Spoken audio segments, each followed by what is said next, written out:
¿A dónde está papi?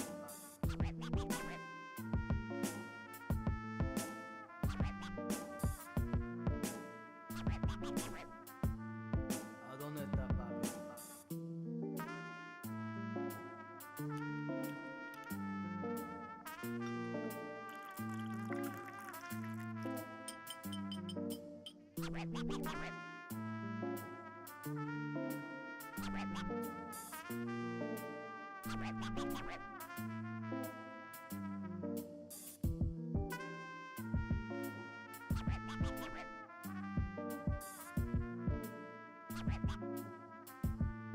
¿A dónde está papi?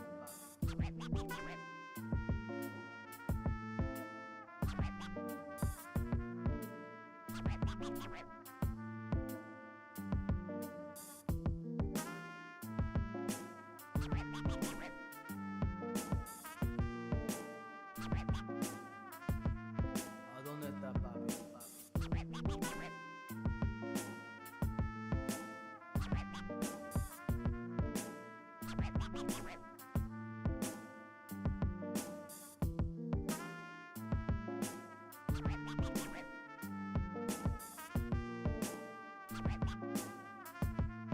¿A dónde está papi?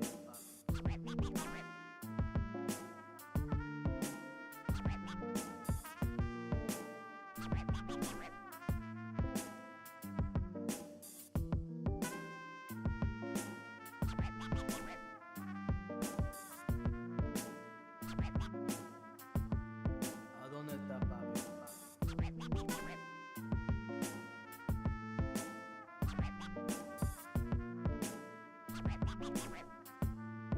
¿A dónde está papi?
I was cold, alone, I couldn't see that you were right there waiting. And I was sinking down and out of reach. I'm not a heart worth saving, but you won't let it be, let it be. When you say that we were coming around, and you won't let it be, let it be. Oh, I can still remember the scene, and we were dancing on a memory. I don't wanna love you no more, and I don't know if you were everything, but please don't take me out of your heart. It's that kind of love we couldn't keep. Welcome to the Wednesday stream. I hope everyone's having an awesome Wednesday. Welcome, everybody. There's a chap kicking things off with a massive raid. Thank you so much. Welcome, everybody. Folks, if you don't know who I am or you have not seen me before, I'm a difficult truth. I do the news, I do the politics Monday through Thursday, 5 p.m. Eastern Time. Welcome, everybody. Quick shout out to Zachap. Thank you. I appreciate that. Heat, how's it going? Echo Rest of Dragon, Cosmic Seeking, happy Wednesday. Arberlin, Adam, all together, welcome. I thought the timer ran out. It did. It did. I'm just late. That's all. Froggy Mano, Wizen Gourmet, thank you for the follows. I appreciate it. Love the collection of cat emotes. How's it going, Heat?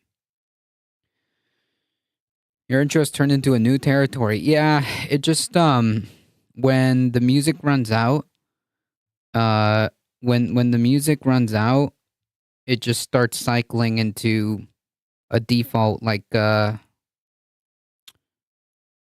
a default playlist. It's hump day, true. AI bot is watching. Got it. Zeoduke, how's it going? The vinyl record background does and autoplay. Yeah, all the vinyl. Oh, okay, I see what you're saying. Yeah, the last song does a repeat, I guess. Didn't even know the coming soon was an overlay over a YouTube video. Yeah, it's basically you input you input the YouTube playlist that you want, and it will cycle it out. AI bot is watching? What does that even mean? That's the second person. What does AI bot? What does AI bot is watching mean?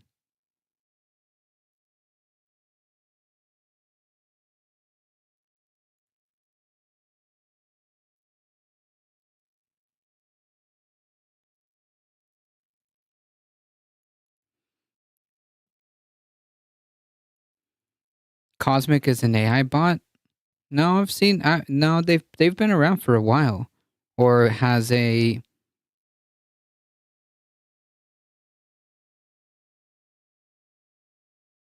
Oh, they meme it to me every day because I call AI lib and I also call them a lib.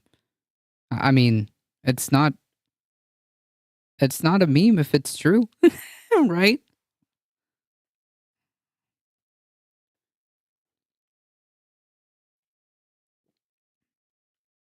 All right.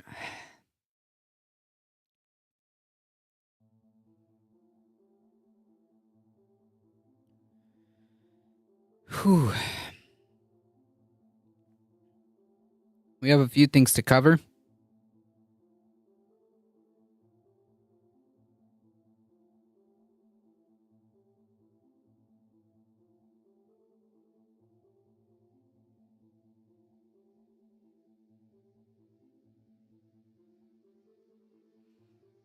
That's funny.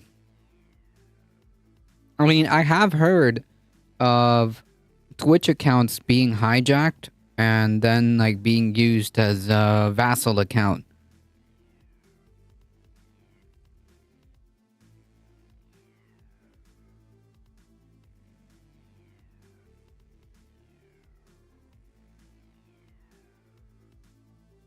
My weird uncle, welcome. No inside jokes here, only outside jokes. Have you heard the one about a playground.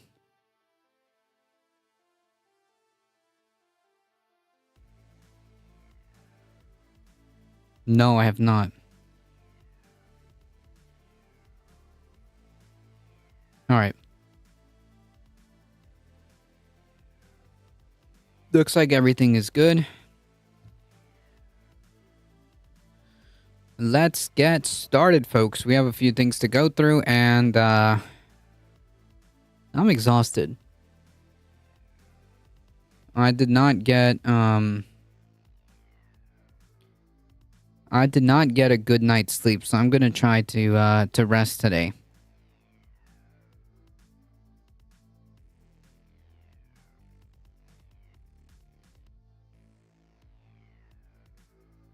Orange Hue, welcome. I have an indoor playground.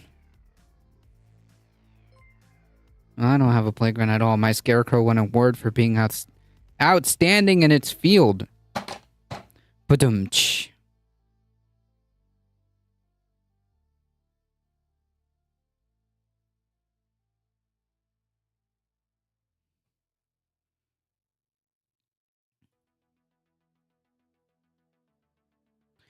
So the Serfs put out this phenomenal thread together. I do have to be upfront with you. It does contain a lot of Matt Walsh. So yeah.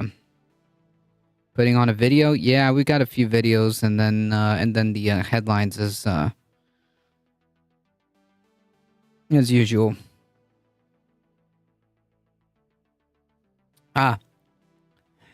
The Twitter clips is what we're gonna do first. So yeah, I must be upfront. There's a lot of Matt Walsh, a lot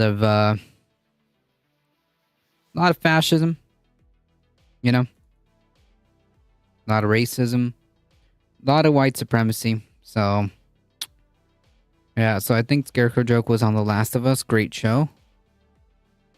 Really? It was from The Last of Us? I still need to watch that show, by the way. Right, trigger warning, Matt Walsh, exactly.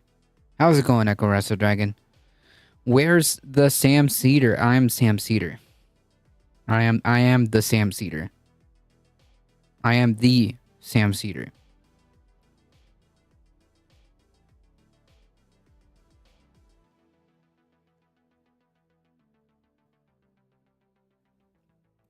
All right.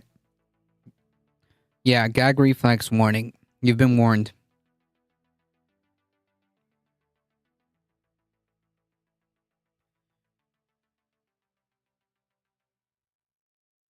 I'm sure that like some of you have already seen this, but I just caught wind of this.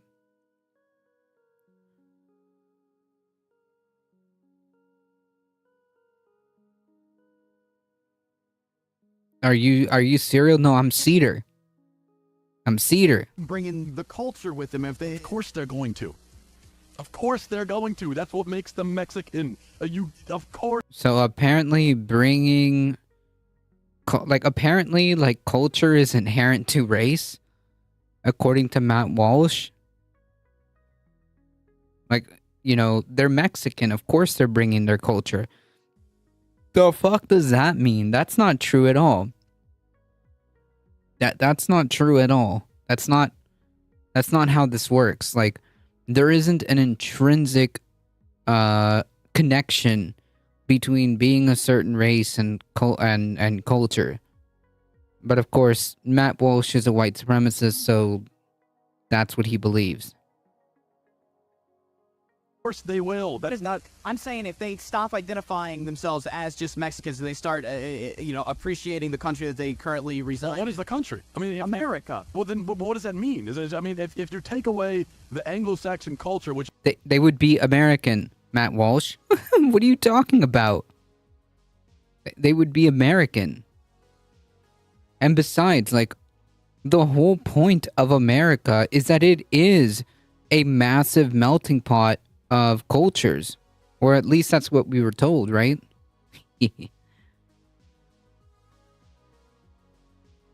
So why would you care in the first place? And why would you make that that bizarre comment? which is what started this damn country. Yeah, but you can Sorry, not damn country. No.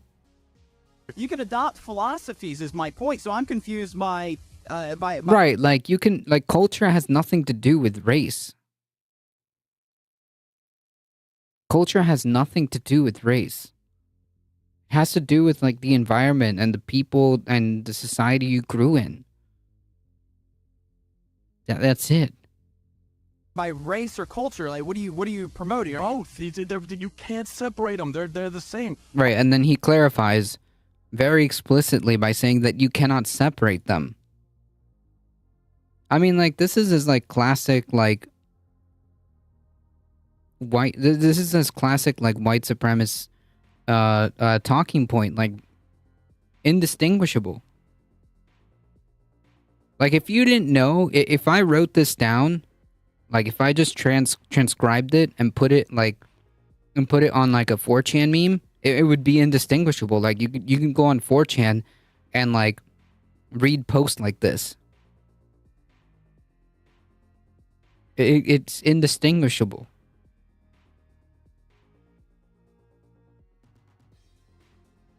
Oh, what I'm saying is not like I'm making this up. This has just been the case. Go back to No, you literally are. Okay? There's only, like, one kind of people that think this way, Matt. White supremacists. Nobody, like, nobody else is going around, like, making these, like, weird fucking, like, prescriptions about, like, race. Bro, the only peoples that are focusing on that is you. And then you have, like, the audacity to try to flip that around and say, like, the left are the real racist or whatever. Shut the fuck up. He's got to be willfully ignorant. He's just pushing a narrative. No, he's doing this. He's doing this on purpose. I think he's doing it on purpose. I think he believes this. I think he's a believer. I think he's like a fash, like through and through. He believes this. He's an idiot. The only person to do a whole documentary and have zero facts about it. Well, then it's not really a documentary, is it?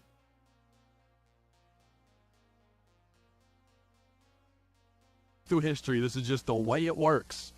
Is that a country is more than just a border. It's more than just a supply. If all America was just like a plot of land we happen to be sitting on.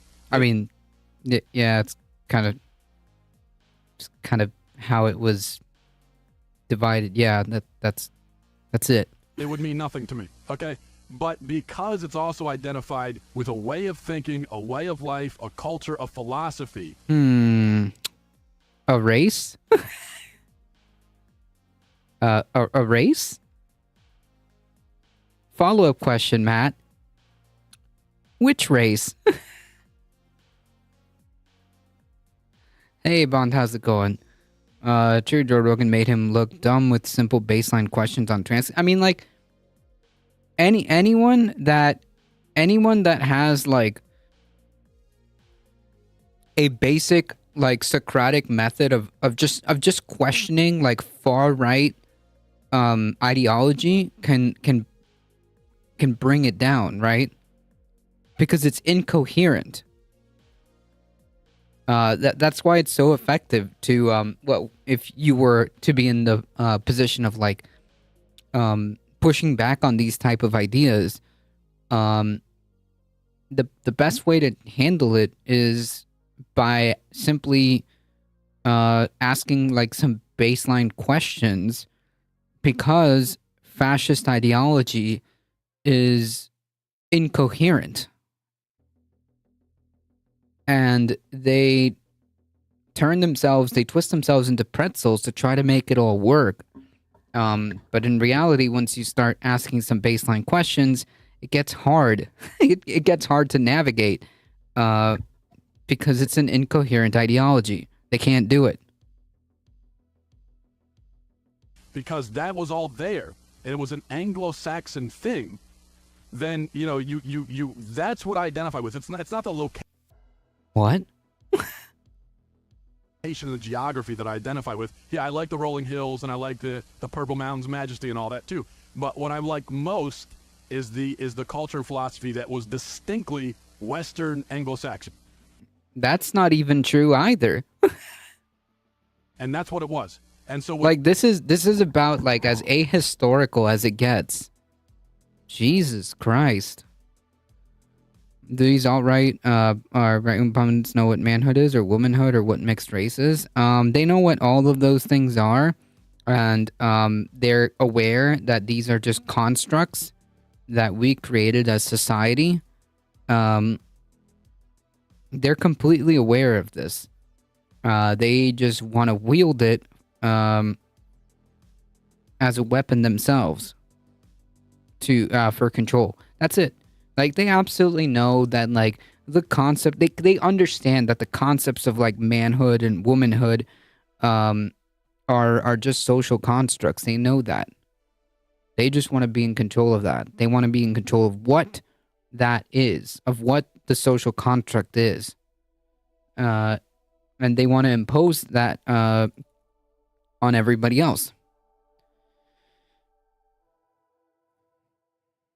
when these other groups come and you say, well, as long as they don't bring their, but they have brought their culture with them. So you can say as long as they don't, but they have and they will continue to. So let's forget about that, because that's exactly what they're doing. And of course, why wouldn't they, when the original inhabitants, well, the original inhabitants, of course, were Native American, but forget about them for a second. Everyone else has. What? Bro, wait. Man, like, you see, like, it's completely incoherent. He was about to say, like, he was about to acknowledge the fact that, like, indigenous people were the original, like, inhabitants here, but his ideology is too incoherent. It doesn't compute with the myth that he wants to promote, that it's an Anglo-Saxon country. It's a white country. Always has been. That's the myth that he is trying to promote. But he immediately he immediately had to perform Olympic levels of mental gymnastics to kind of just skip over that. Jeez.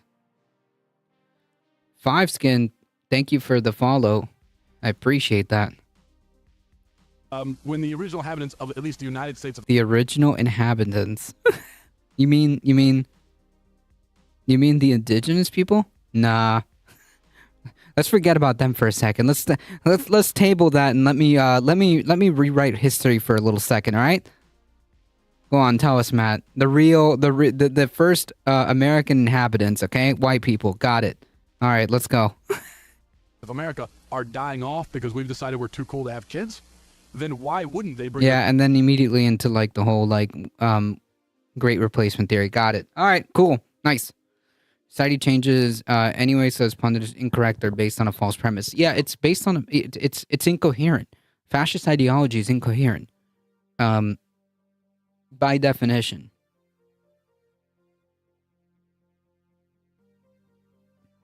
I mean, you just saw it. Like, let's talk about the original inhabitants.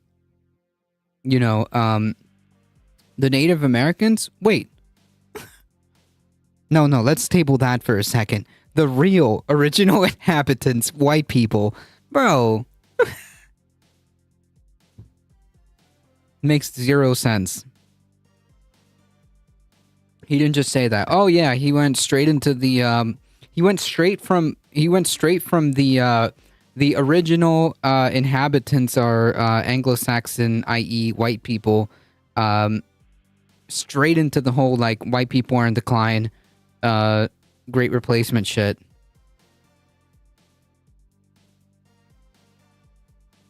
Their culture, because there's a cultural void. What I'm saying is that when we die... True, dude. True. White people aren't having enough children because there's a cultural void? Question mark? What does that even mean? Like, do you know that there's, like, many different reasons as to why birth rates are declining? Maybe, like, I don't know. It's fucking expensive to have kids. Socioeconomic circumstances are a big problem.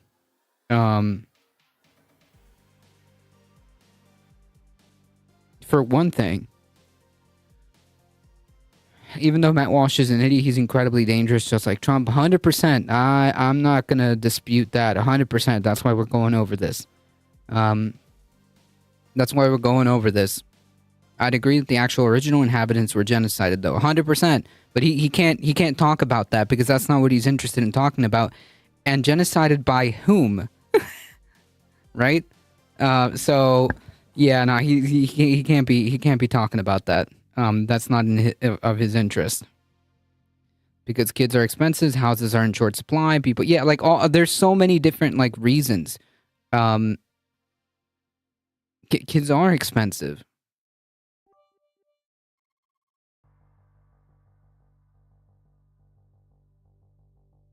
If anything, I would argue that's probably one of the biggest barriers. Like, people just literally can't afford it. I'm sorry, but even as, like, 2 full-grown, like, working adults, like, man, that would be hard.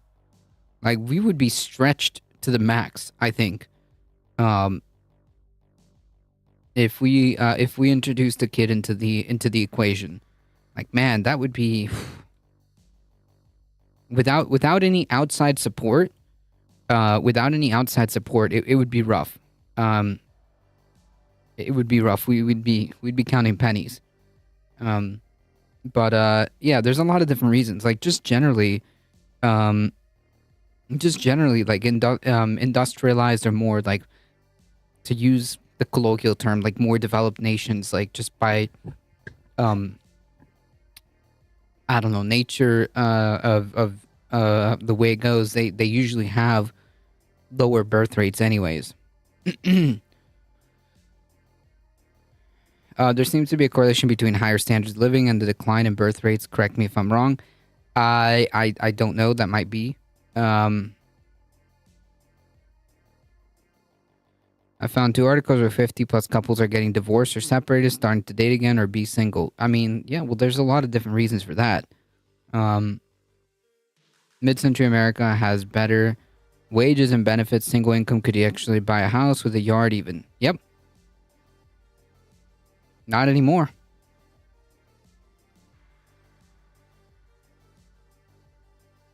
Not anymore. Not even close. Off as we have been, we have left a cultural void, and that void will be filled with this other hodgepodge of cultures. And I'll tell you something else. When you have just a geographical location, when there's no agreement at all. What? So basically, like, because culture is... So what he's saying, he's talking about, like, effectively, he's talking about race mixing. Because if culture... Bringing the culture with him. Oi! If culture cannot be... according to Matt Walsh, if culture cannot be separated from race, what he's talking about is race mixing, and that's bringing down the decline of the white race. That's basically the picture that he's painting.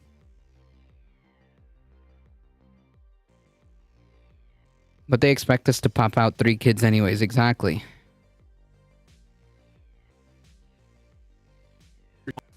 On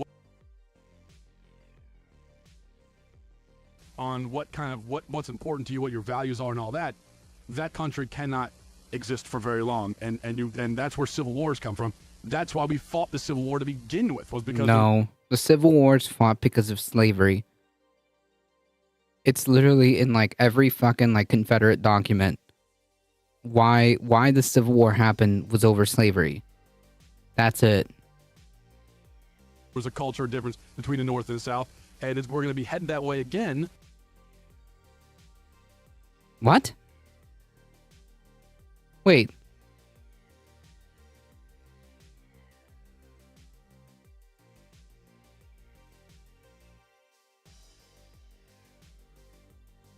But you messed with the bot somehow? No, the bot apparently decided to automatically time this account out because of a minimal account age. Are they like a 1-day account? Maybe it's a like a 1-day account. I didn't even notice until you pointed it out.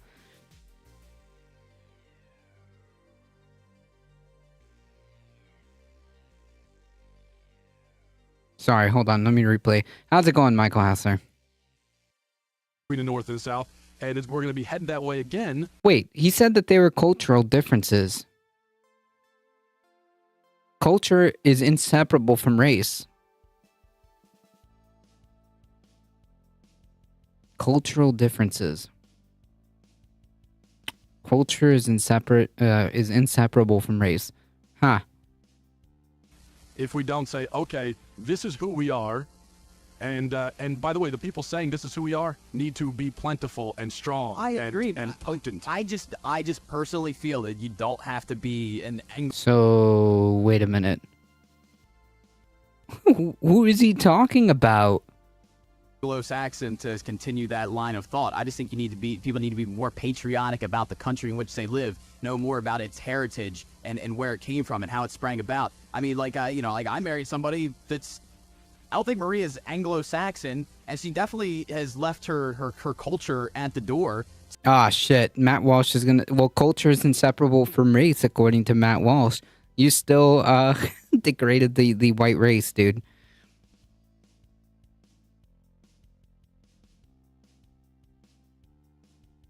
Before Prince.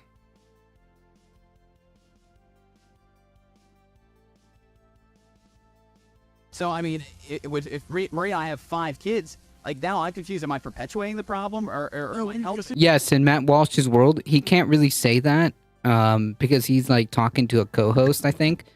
But yes, in his logic, in his worldview, yeah, you committed race mixing, dude. So you keep bringing this up, and it makes me look like I'm making some racist point. I know you. Wait, but you did. You literally, we have like the other segment of you saying that you can't separate culture from race. So your co-host correctly points out, like, wait a minute, this doesn't make any sense. Like, I married somebody of a different race, so does that mean like I'm now perpetuating the problem? And then Matt's like, whoa, dude, are you making me sound like a racist, like, piece of shit? I'm no, man, you did. You did that.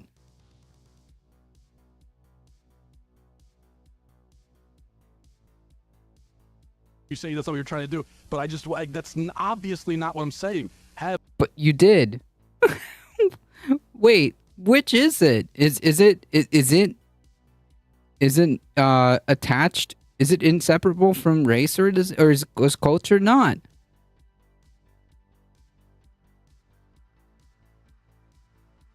Because your co-host correctly pointed out the problem here. And mind you, at no point did the co-host call him racist. At no point did the co-host even like levy an accusation like that. I mean, to my recollection, I don't believe the co-host called him racist. He got jumpy and got really defensive real quick when the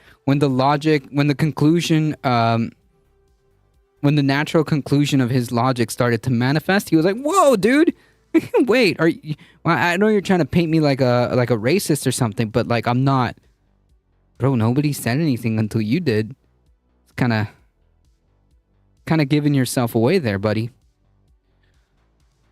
Anglo-Saxon or Judeo-Christian are just euphemisms. Yep. A lot of times with these people, that ends up being the case. Historically, the Anglo-Saxon period denotes the period between... Oh, yeah, well, yeah, that's...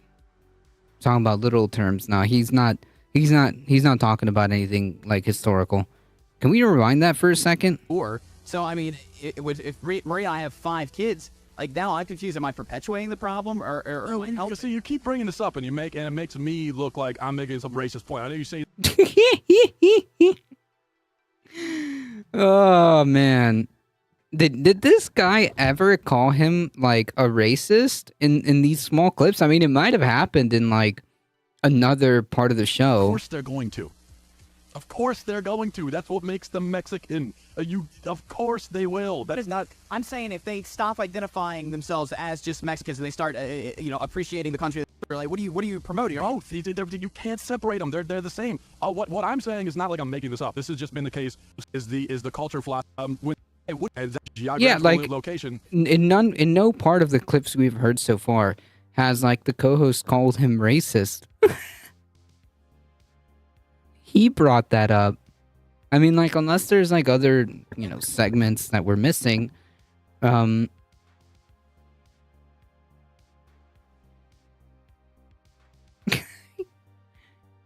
man, way to self-report, my dude. That's what you're trying to do. But that's obviously not what I'm saying. Have relations. It is and what he's kids saying. with whoever you fall in love with. That's great. But you just said that you need a strong, like, white bloodline, dude. That's basically your fucking argument. As long as they're the same gender. I'm fine with that. All I'm saying is that as a general rule, for our culture and our identity to continue. For our culture and all, which is race, right? Because it's inseparable from race, i.e., white. We need to just procreate. And So we need more white babies. Got it. Thank you, Matt Walsh. and keep that culture going, because you say, well, come over here and have some patriotism and identify with us. Why should they identify with us when we don't identify with us? When it's not even important enough to... What are you talking about? The original point being made in the first clip was that, like, if they come here and they're citizens, they're just Americans. They're just Americans. That's it. And Matt Walsh is like, no, you're wrong. They bring their culture with them, their race with them.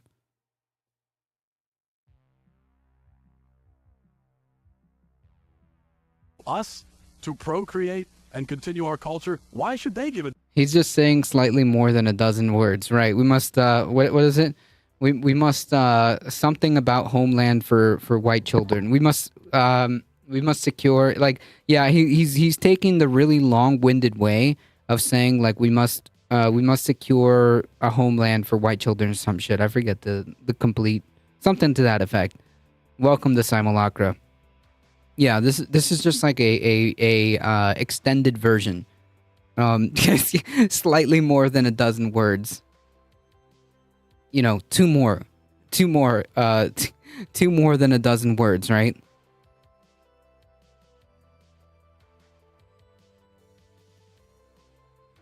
Damn about it. They don't. I don't blame them. I mean, what exact philosophy and values have we shown that are so important to us? But I mean, I think the point is that if you're patriotic Americans that love the country, that have ingrained themselves in this country for several generations, need to start promoting more generations of people. But it's easy to say these vague things like, well, promote and do. But first of all, he's the one that's like talking in like vagueness. And second of all, like, and so what if these like people come here, so what if they want to be citizens?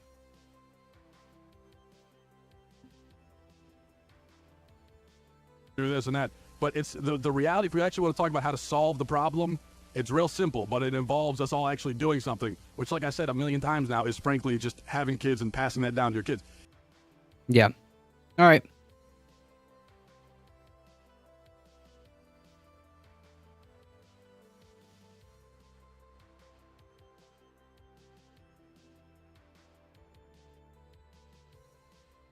If you don't do that, then you're not helping the problem. Sorry, you're not. You're not helping.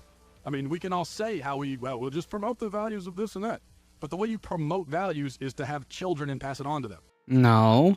What? That's not how that works at all. If I have a value system, and I'm talking about it every single day, to an audience, no matter if it's one person, 1 dozen person, 1 dozen people, or 1,000 people. It doesn't matter. I'm still promoting my values, right?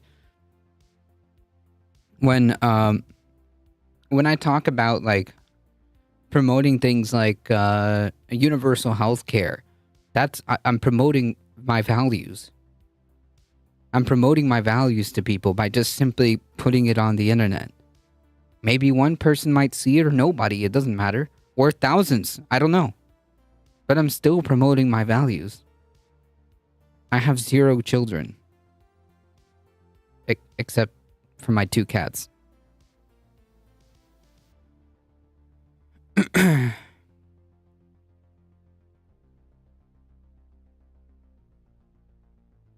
And if you don't do that, then it's just vague platitudes that mean nothing. I mean, I'm sorry. It's just what it is. And, and I'm no exemption from that. I mean, if I'm 40 and I haven't had a single kid, then I haven't helped. Everyone will make their own. I'm just talking in general.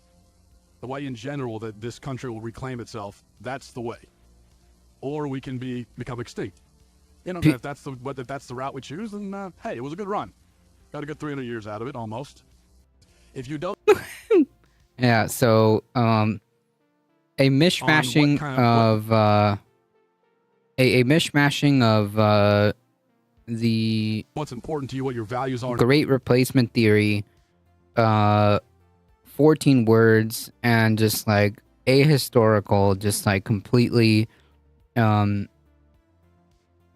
mythologized idea that just this is not true.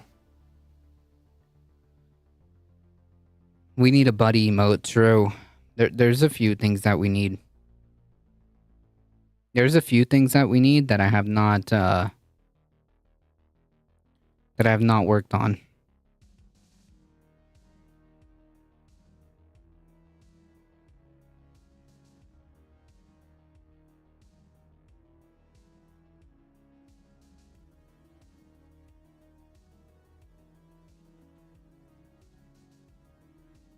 I mean, like, if anyone had, like, any doubts as to who this person is, I think it's pretty clear. Is he attempting to say we need more good white people, but does not want to be called a racist? No, he's just saying that we need more white people, period. Because culture, as he said in the first clip, culture is inseparable from race. And that their culture is superior, so we need to protect that and make it stronger? ? And the way you do that is by having more white babies or go extinct.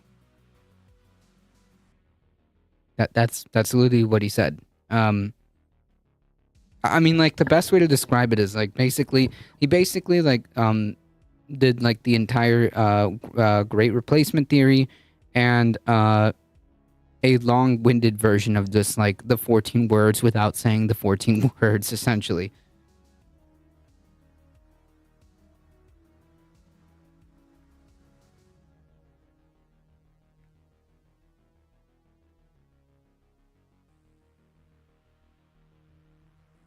And the thing that gets me is that he self-reports. Just to play it again for you, Wolfglen. He self-reports right in the middle of this one. People saying this is who we are need to be plentiful and strong. I agree. And potent. I just personally feel that you don't have to be an Anglo-Saxon to continue that line of thought. I just think people need to be more patriotic about the country in which they live, know more about its heritage and where it came from and how it sprang about. I mean, like, I married somebody that's, I don't think Maria's Anglo-Saxon. Yeah, so, like, this is coming off the rant of, like, oh, Mexicans are coming, and they're bringing their culture, race. And she definitely has left her culture at the door. So, I mean, if Maria and I have 5 kids, like, now I'm confused. Am I perpetuating the problem, or see, you keep bringing this up, and it makes me look like I'm making some racist point. I know you say that's what you're trying to do, but you keep bringing this up, and you're trying to make it seem like I'm making a racist point, But like, yo, in none of these clips did your co-host ever call you a racist. And the fact that even like Matt Walsh complains that his co-host has brought this up several times, like, hey, why the fixation on race? And then his response is like, whoa, dude, I know that what you're trying to do is like make me look like a racist, but I'm not. What?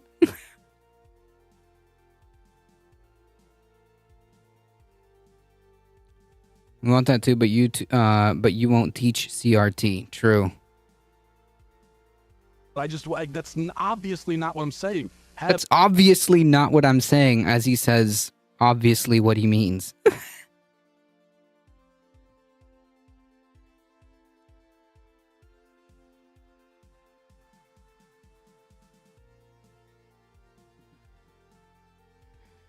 Even in the 1970s, 4 TV series were stating that having or adopting different families. Remember Different Strokes franchise? No, I never watched that. Has not Madonna adopted or Angelina and Angelina Jolie? Yeah, they've adopted children from different races and ethnicities, which Matt Walsh would say is a problem. Matt Walsh would say that that's bad.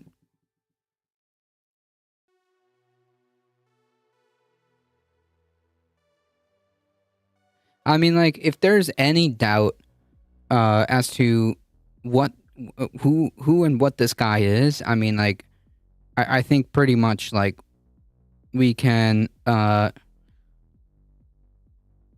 dispel. There are sometimes problems around adoption from the global south. True. We can dispel this like this notion of who Matt Walsh is. Right, I don't hate non-white people. I just hate people who don't have the same skin tone as me. Same difference. Matt Walsh just like tries to dance around, like in between, like he's like basically oscillating between like, no, I don't mean that it's bad that you have like a Latina wife, obviously because her name is Maria. I'm just saying that like when Mexicans bring their culture over, what? I'm pretty sure like the co-host was catching on, which is probably why the co-host pressed several times like, bro, why are you why are you making these points?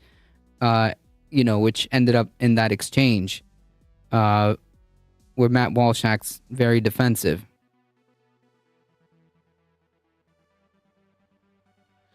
It's not even a skin tone thing, in my opinion. It's a whiteness construct thing, which is based on Western Europeanism. That's who counts as, quote, white. Yeah, but I think also, like... I think also, maybe it's both. Maybe it's both.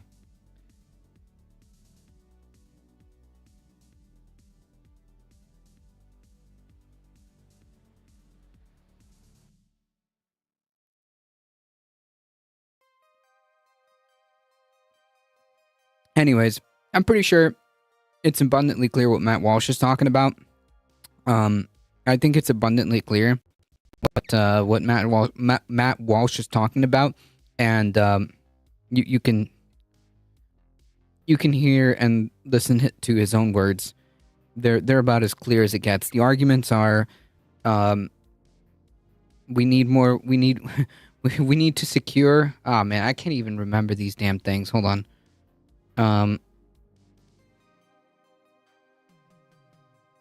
I know because the Libertarian Party posted it. Okay, so yeah, like Matt Walsh is basically doing this. Matt Walsh is like basically doing this, along with like the Great Replacement theory.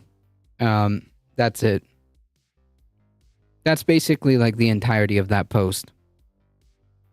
I think Matt judges on looks foremost, probably.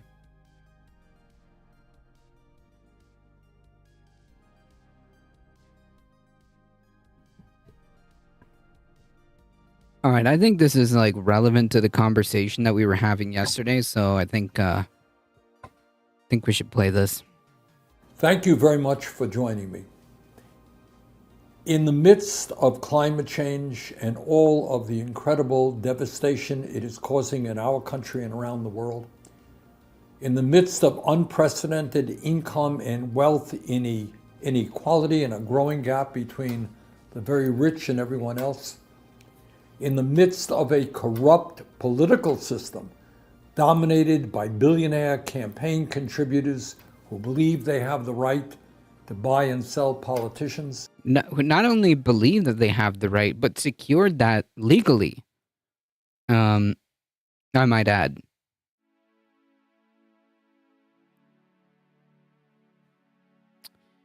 Secured that legally.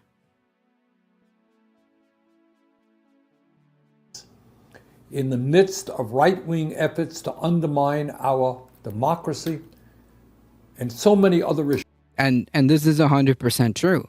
This is exactly what these cases are about.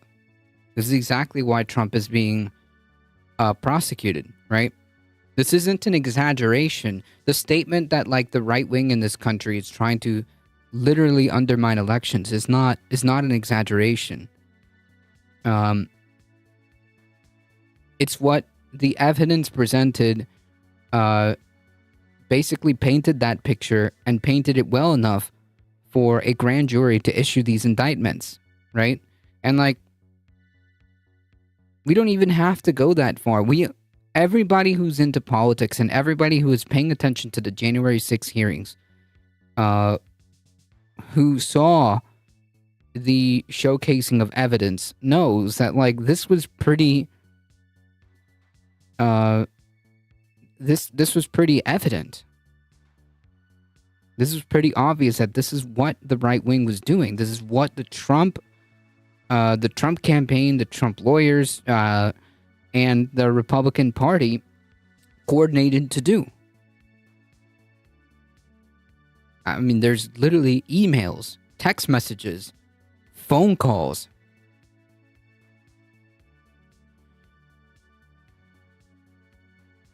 Issues. There is one major issue that I hope does not get lost in the shuffle. An issue that we have got to continue to concentrate on because it is life and death for so many Americans. And that is that almost everyone in our country understands that our healthcare system is broken. It's broken because it's a for-profit system. It's broken because the primary purpose of our healthcare is to generate profit, not provide healthcare. In fact, like the whole point of insurance revolves around making as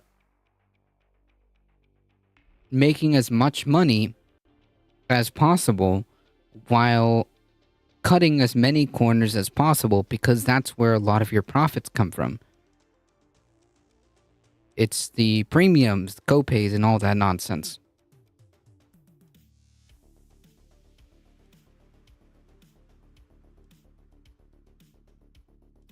I label my W as a piece of shit. True. It is broken. It is dysfunctional, and it is getting worse. It's getting worse because a for-profit system, inevitably goes down this path, right? I mean, you have, like, there's, like, certain things that by design, I mean, like, economics has a term for it, right? They're called market failures. And there are reasons for these things. One example, in the case of healthcare, is inelastic demand creates market failures. You cannot go without healthcare. So therefore, if you have something that you need, you can charge whatever the fuck you want. Because people need it. It's not a choice, really. It's not really a choice.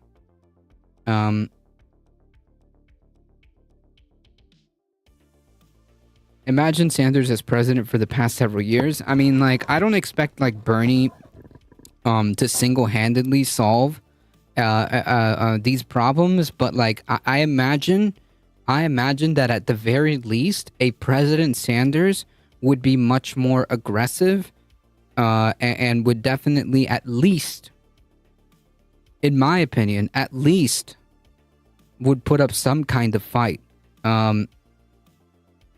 In my opinion, I think that we wouldn't be,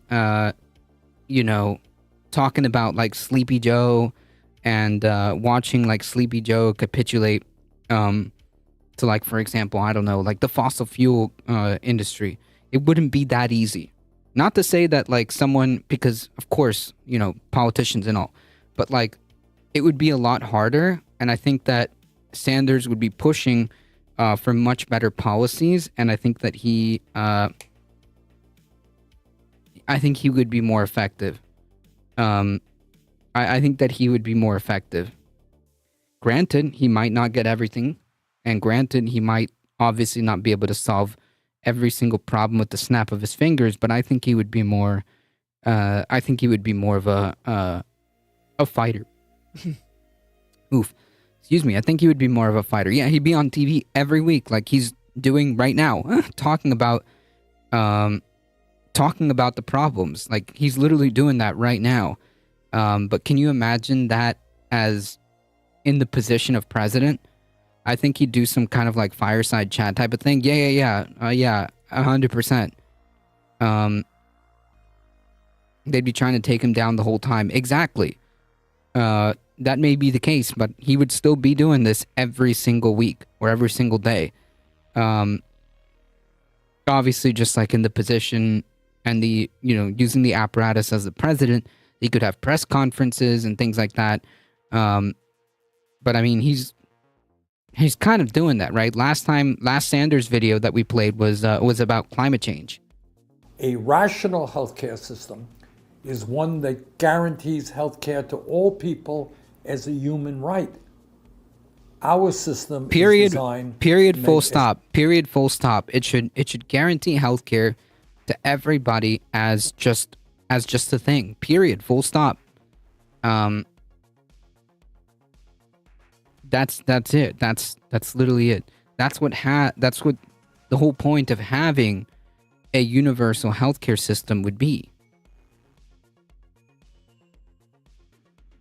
As much money as possible for the insurance companies and the drug companies. And that is the fundamental reality of our system. True. And the result is that today we spend almost twice as much per capita on healthcare as any other nation. Nearly $13,000 for every man, woman, and child in this country. That's true. Really quite incredible. That's true. We actually showed that number. It was like 12,900, almost just shy of 13,000. And we spend an unsustainable 18.3% of our gross domestic product. Yet, despite all of that spending, we remain the only major country in the world not to guarantee health care to all, leaving 85 million Americans uninsured or underinsured. And as many of you know, that number has gone up recently as millions of our people have lost the Medicaid coverage that was provided to them during the pandemic. Despite our huge healthcare expenditures, again, almost twice as much as any other country on earth, our life expectancy, how long we live, is considerably lower than almost any other wealthy nation. And maternal deaths are also pretty bad. They're abysmal in comparison. Yeah, it's just a bad deal. It's already 13,000. Those numbers are old. Jesus, 13,000 per person, by the way. And in many parts of our country, life expectancy is actually getting lower because of opioid addiction, because of suicide, because of inadequate health care and everything else. And incredibly, the gap in longevity, how long we live, between the rich and the poor in our country is now at least 10 years, as tens of thousands of Americans die every year because they can't access the health care that they need. In America today, we pay by far the highest prices in the world for prescription drugs, while the pharmaceutical industry reaps huge profits and pays their CEOs exorbitant compensation packages. 1 out of 4 Americans cannot afford the prescriptions their doctors write. Further, one of the major causes of the escalating cost of hospital care and insurance premiums is that many of the new drugs coming onto the market for cancer and for other diseases now cost over $200,000 a treatment. Got that? $200,000 a treatment. Yeah, like, bro, I'm sorry, but like, I don't have that money. What? Imagine if like you got super sick with like, God forbid, some fucking like, cancer or whatever. And like they're like, yeah, I mean, we've got like this new drug that could probably maybe save your life, as opposed to like not getting treatment. It's just gonna cost you, the value of your fucking house or whatnot. What? Your money or your life, dude? It's a fucking stick up. Hey, Zeoduke, how's it going? It's a little fucking old-fashioned stick up. Your money or your life. And as bad as our overall healthcare system is, and it is quite bad, our primary care system is even worse. Today, we have a major shortage of doctors, nurses, mental health providers, dentists, and pharmacists.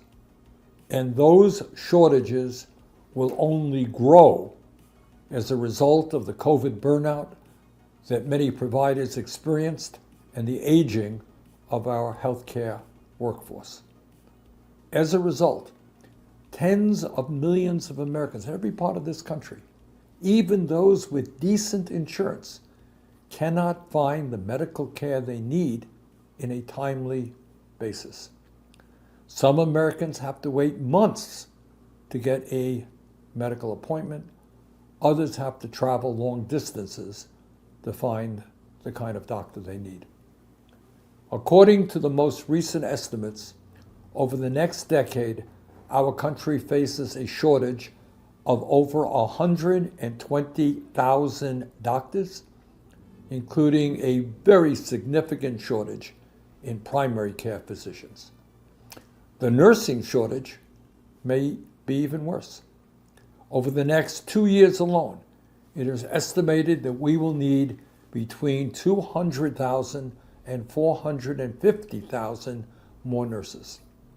We also have a major shortage of 100,000 dentists. Yeah, and like this whole well, I can only speak to, I mean, obviously like this is true, but just kind of like anecdotally, the fact that like we're also experiencing these shortages, especially with like, again, anecdotally with the nurse shortage, because my sister is a nurse, and it just puts so much pressure on the existing nurses, and it burns them out, and it creates a feedback loop. It creates a feedback loop. Any publicly traded corporation's first and most important goal is to increase profit for shareholders. Everything else is secondary, and an entity like this should not be allowed to control basic human necessities. True! In America. And despite the very serious mental health crisis we are facing, there is a massive shortage of mental health service providers, and that is psychiatrists, psychologists, social workers, counselors, addiction specialists, and many more.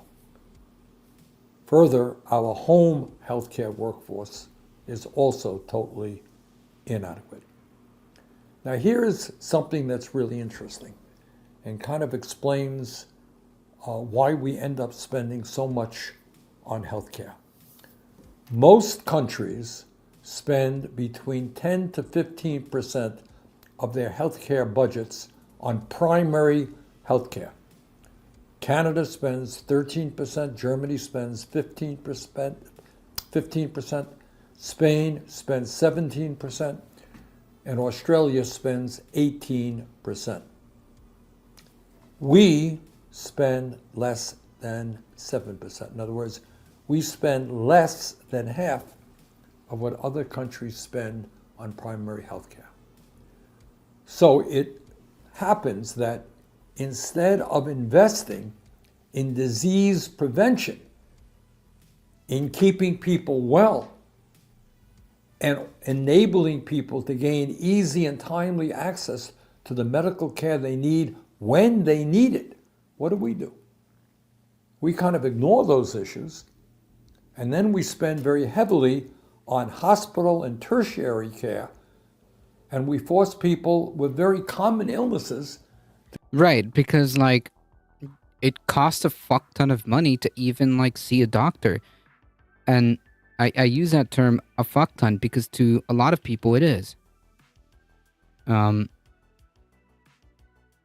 go into healthcare if you have a passion. Yeah, there are better ways for smart people who could be doctors to make money other than being a doctor.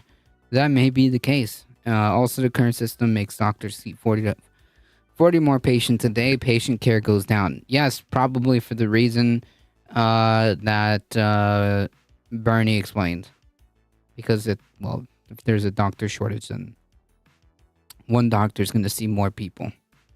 The US needs all that money for weapons. True. Priorities. To go into emergency rooms, because they have no other alternative, at a time when emergency rooms are by far the most expensive form of primary care. The result is that every major medical organization in the country, no matter how conservative they may be, understands that what we are investing in primary health care is woefully inadequate.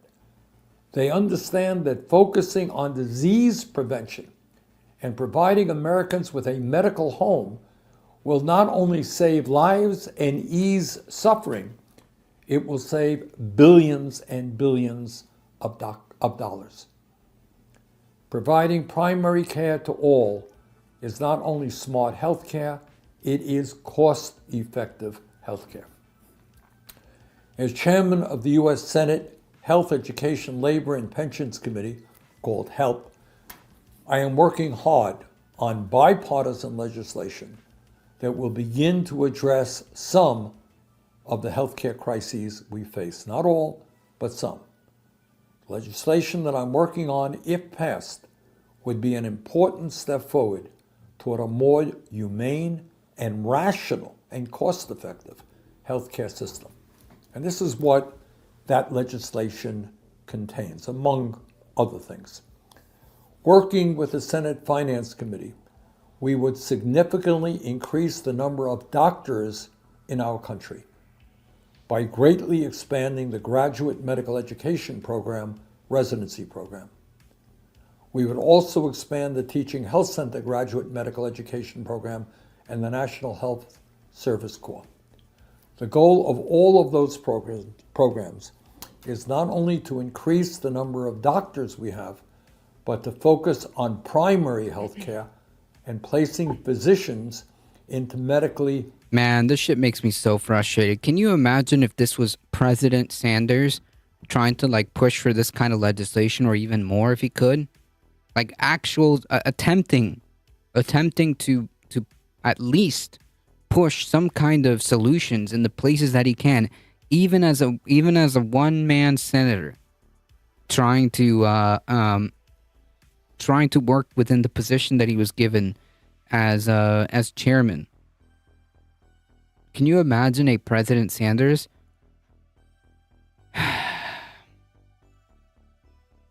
Underserved areas. We would also provide incentives to those medical schools that are focusing on graduating primary care physicians. So the goal here is, yes, we need to increase the number of doctors we have, but we need to focus on making sure that those doctors are primary care physicians, general practitioners, people out in the communities, and also that those doctors go to the areas we need them most. And that is often underserved rural areas and urban areas as well. Furthermore, we would greatly increase the number of nurses that we need by expanding programs that address the shortage of nurse educators. And let me mention something to you that is really quite incredible and really speaks to the dysfunctionality of the current system. Unbelievably, in the midst of a massive shortage of nurses, the American Association of Colleges of Nursing tells us that U.S. nursing schools turned away over 91,000 qualified applicants in 2021. So here we have a major nursing shortage. Hospitals are spending a whole lot of money on what they call traveling nurses. Patients are not getting the care they need. And yet, nursing schools are turning away qualified applicants. Why is that? Because they lack a sufficient number of faculty, and they also have inadequate physical infrastructure in order to train their nurses. So, Yikes. I mean, like, this is just like this is just an argument. This is just an argument for universal, not only just like universal healthcare, but also college, universal like education as well. Bernie can be head of mittens in the next government. True. The trauma center in the middle of the city only has 2 attending. Jesus. The AP says that 64% of Americans say that they will not vote for Trump in 2024. Is that a new poll? That's a shift.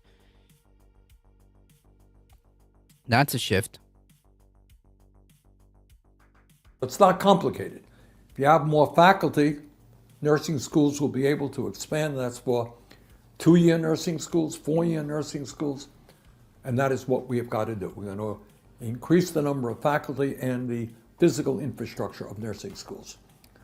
Further, our legislation would expand primary care by growing the number of federally qualified community health centers, FQHCs, that now provide primary health care to some 30 million Americans. You may not know it, but there is a community health center probably not far away from where you live. And the beauty of these community health centers, significantly funded by federal money, is that not only do they provide primary health care, they also provide low-cost prescription drugs, as well as dental care, and dental care is a major crisis in this country, as well as mental health care, something that in many parts of this country we are in desperate need of. So this bill would increase the number of these community health centers throughout the country, concentrating on rural and urban areas which are now medically underserved. The result, if we can get this legislation passed, is that millions more Americans would be able to receive the primary health care, and that means dental care, means mental health counseling, means lower cost prescription drugs. They will be able to get that care in a timely and cost-effective way. Now, I don't have to tell any of you that year after year, politicians have been talking about our healthcare crises.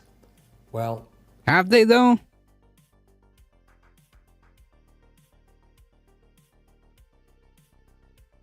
Sorry, Bernie, we gotta put more money into the military and aid instead because F people, true. The time is now to end the talk The time is now to act. Let's do it. Thanks very much. Damn.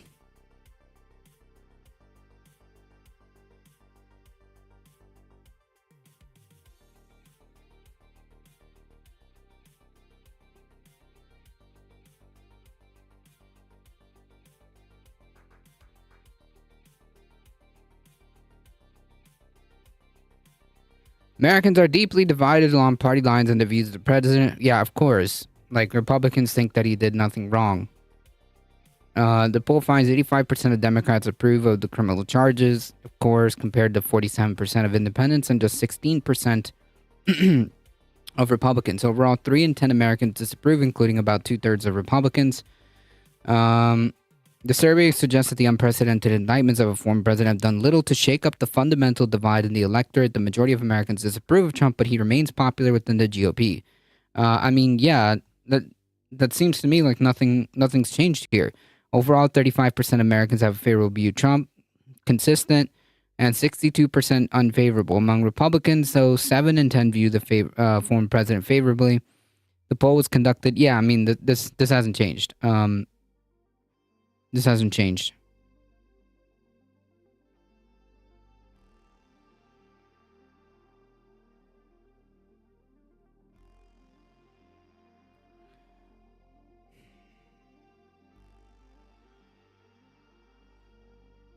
Yeah, this hasn't really changed much here.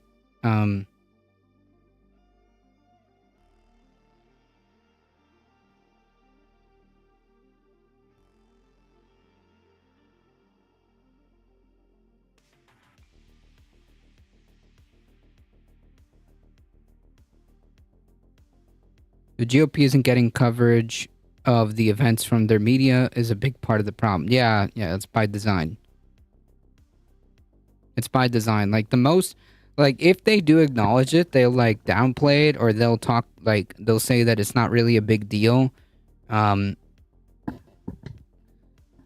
was watching a segment of the five clowns, and, like, one of them, I forget which clown was it, but he was basically saying something to the effect,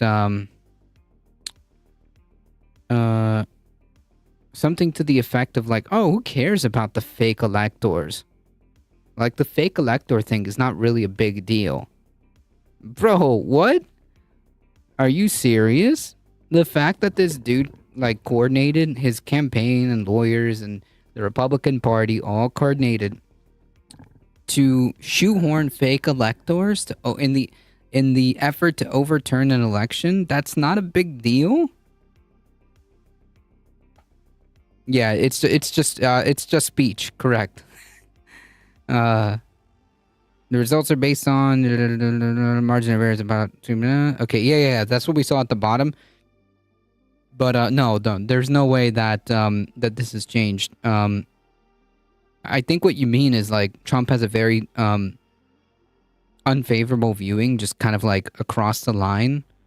But I don't think that's the same as saying, like, that many people are going to vote against him.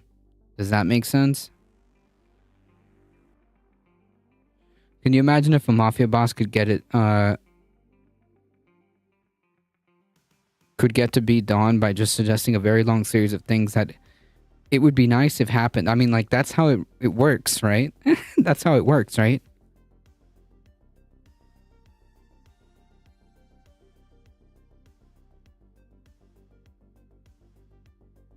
I did nothing wrong, and they indicted me.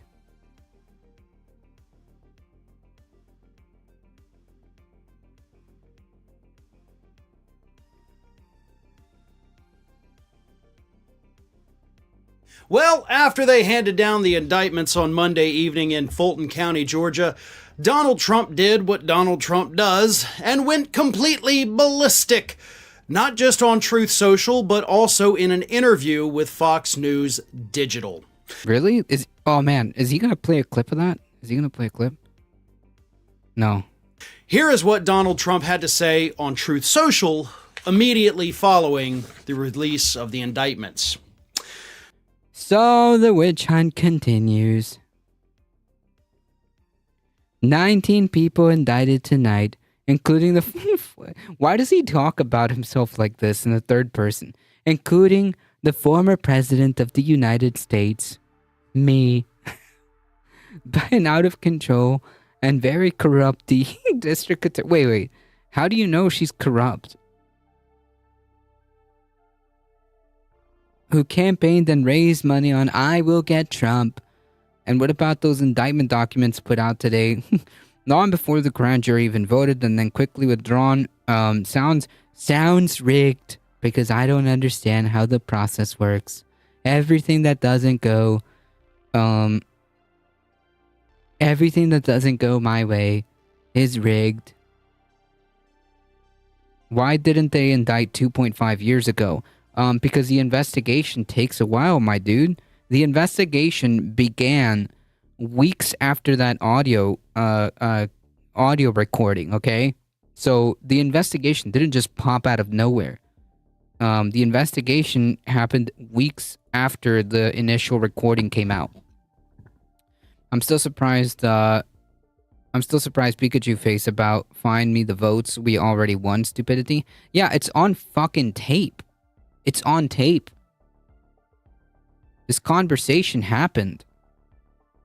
It still sometimes seems surreal that the host of The Apprentice was president. True. If the court case had good evidence and the other GOP nominees get more popular, or am I being too hopeful? Nah. If there's no physical way of impeding,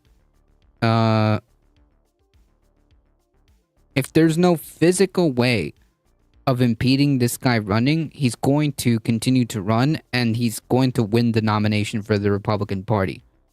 That's it. Like that's pretty much like a guarantee. Since Trump exists in his own reality and is a natural born narcissist, of course he's not capable of doing anything wrong. Trump world is ruled by Trump law, and Trump law states Trump is perfect, not capable. I did nothing wrong, and they still indicted me. Please look at the back of the ballot couch. I think there's a vote for Trump sticking out. True. Dude, there could be like 500 votes for Trump, and it would not be enough. So the witch hunt continues. 19 people indicated tonight. 19 people indicated. I think he means indicted. Including the former president of the United States, me, by an out-of-control and very corrupt district attorney who campaigned and raised money on "I will get Trump." And what about those indictment documents put out today, long before the grand jury even voted, and then quickly withdrawn? Sounds rigged to me. Why didn't they indict 2.5 years ago? Because they wanted to do it right in the middle of my political campaign. Witch hunt! Yeah, like, I don't even know, like, indicate...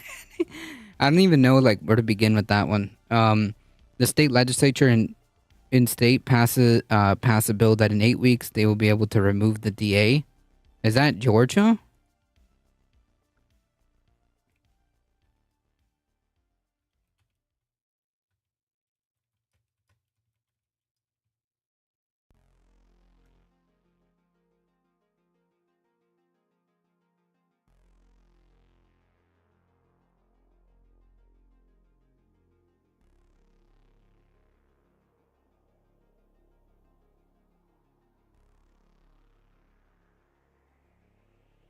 Huh.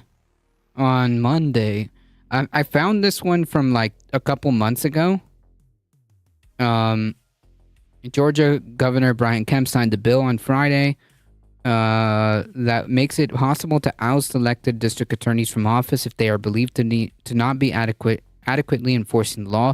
It's a move that's seen thinly veiled power grab to push out Democratic prosecutors, include some who said that they would not prosecute abortion-related crimes. Is that what you're talking about? Quote, "I'm not going to stand idly by as rogue or incompetent prosecutors refuse to uphold the law," said Kemp. "Today we're sending a message that we will not forfeit public safety for prosecutors who let criminals off the hook."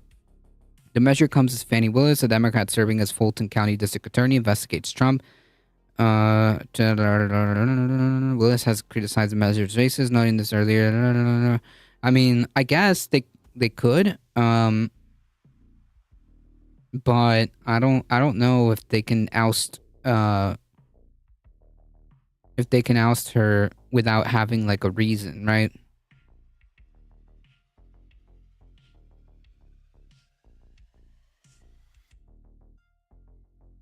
Or is this like a new law or a different law?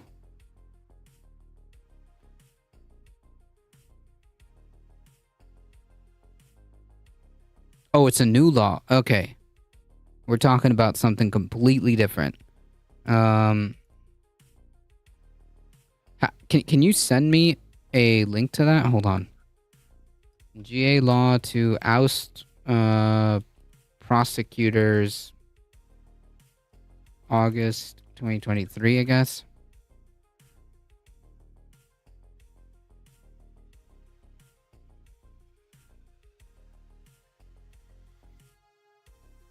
Let's see. What about this one?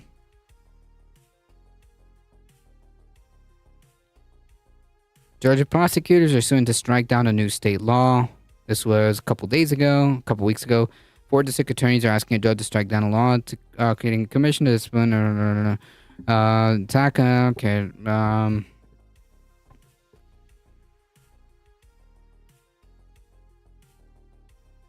We're talking about prosecutorial discretion,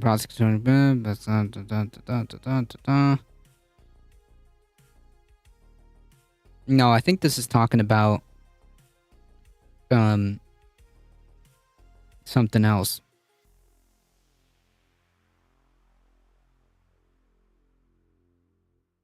I think this is just another like.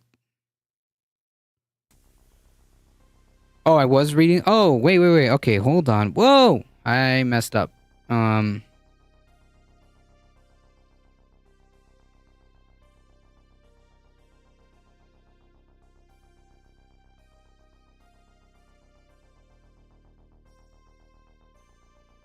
The Gateway Pundit.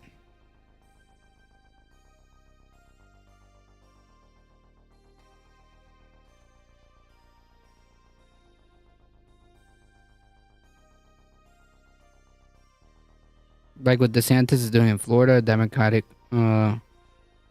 Sharpie deeds laws are going. The newly enacted law establishes a statewide prosecuting attorney statewide qualification commission vested with the power to investigate complaints against district attorneys and, if warranted, remove them from office. The ground is this what we're talking about?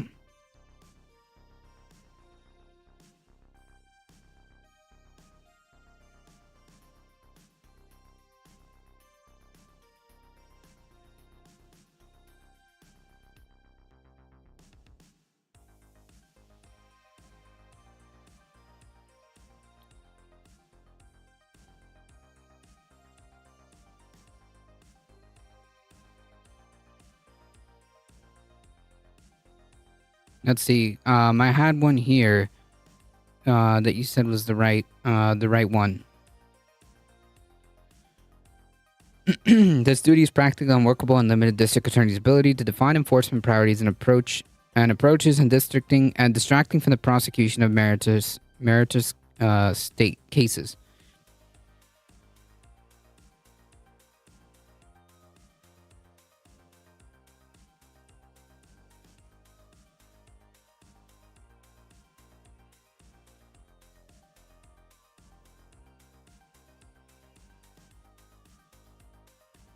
Yeah, I think this is it. The thing that laws to be for people elected after the law went into effect, but they changed at the last minute to include current DAs. Oh, okay. Got it.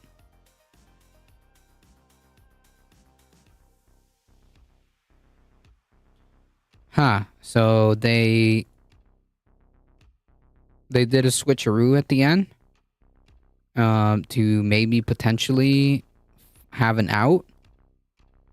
I mean, would a case be completely halted?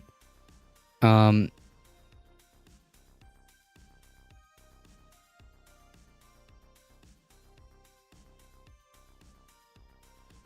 a case be completely halted if she were somehow to be removed?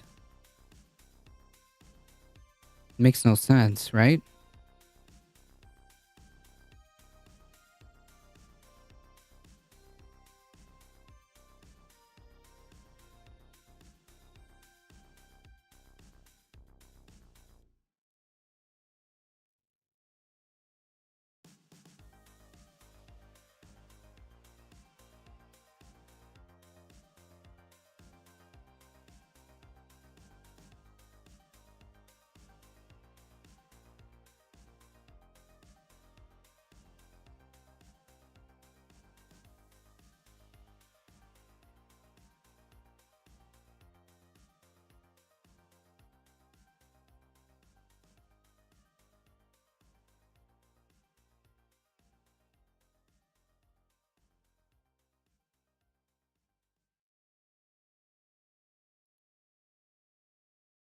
Are lib cups welcome here, or should I see myself out? I mean, like, based on that language, I don't know how long you're gonna last here, my friend.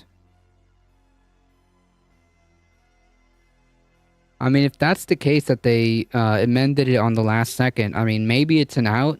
Maybe it's a way of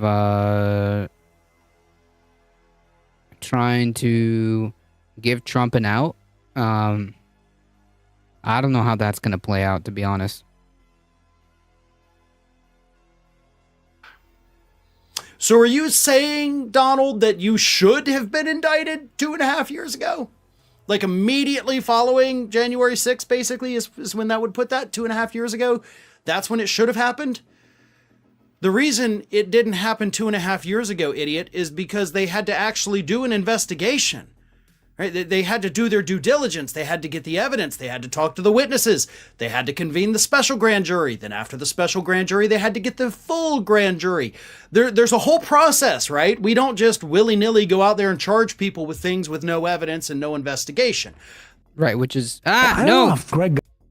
Well, the indictments is when that would put that 2.5 years. That's when it should have happened. It is because they had to actually do an investigation. Right? They had to do their due diligence. They had to get the evidence. They had to talk to the witnesses. Yeah, like, also, like, just because that, you know, Trump, like, fantasizes about being able to, like, do the same thing without impunity, doesn't mean, doesn't mean that this is, how it plays out in the real world. This Kemp dude sure hates left anything. I guess only far-right prosecutors are welcome. True. The radical left has destroyed prosecution. Is there anything left of communism, or is communism as left as it gets? Yes. They had to convene the special grand jury. Then after the special grand jury, they had to get the full grand jury. There's a whole process, right? We don't just willy-nilly go out there and charge people with things with no evidence and no investigation. That's not how the world works. They did the right thing. He didn't stop there. After he put out the post on Truth Social, he then, of course, sent out a fundraising email where he said, quote, "The fourth act of election interference on behalf of the Democrats in an attempt to keep the White House under Crooked Joe's control and jail his single greatest opponent of the 2024 election. Donate. Give me money." It's actually in the Democratic Party's best interest to have you as the nominee. Whoa! You, by the way, Donald, are the... Stop. No. Negative. Sir, no. Okay? I think that's I'm gonna disagree with Farron here. No, that's naive. That is naive. No. most beatable in a general election out of all the Republicans. Like, I'm pretty sure even the people whose names I can't even remember would fare better than you in a general election. So this is not political interference. Like, let's get that out of the way right now. Donald Trump is the most easily beatable Republican. I'm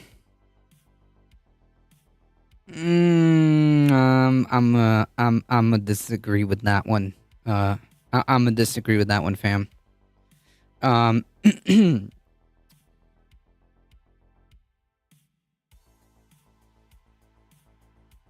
Cruz would be way easier to beat. Well, if he was running, probably.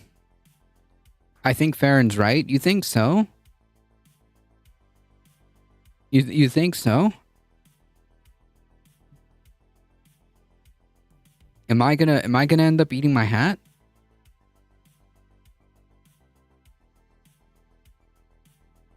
In a general election.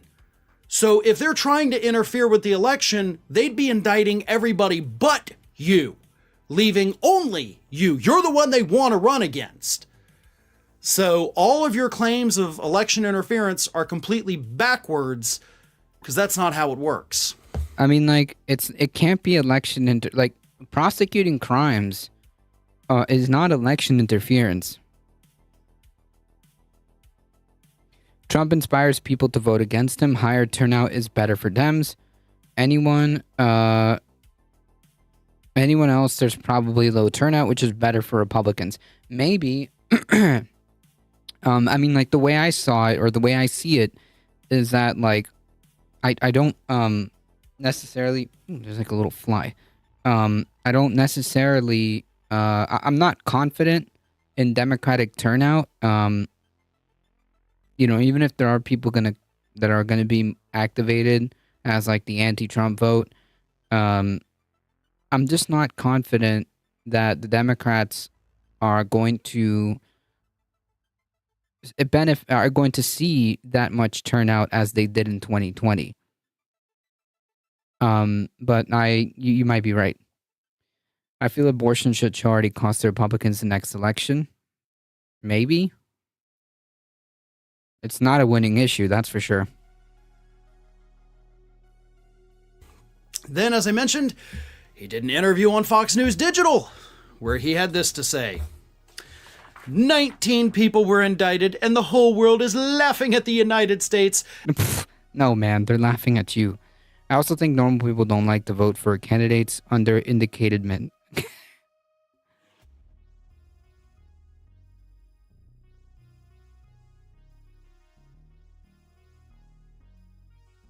True. I mean, it might be the case. I might end up eating my own hat. Yeah. No other current GOP candidate has a chance in hell. I don't know. I saw polling where Ron DeSanctimonious does pretty well against Joe Biden. As they see how corrupt and horrible a place it has turned out to be under the leadership of crooked Joe Biden. This politically inspired indictment, which could have been brought close to 3 years ago, was tailored for placement right smack in the middle of my political campaign, where I am leading all Republicans by a lot and beating Joe Biden soundly in almost all polls. You're not beating Biden in any polls. There was that one outlier New York Times poll from 2 weeks ago that I mentioned at the time was probably an outlier, and apparently it was. That's the only one where you're even tied with him. If you look, DeSantis is worse than Trump. No doubt about it. DeSantis is way more dangerous. DeSantis is just a fascist, not a crazy one. That's not better than Trump, unless you like that. Unless you're okay with that. That's objectively worse. The Dems will run the Cali Queen if polls are really that bad. What are you on about?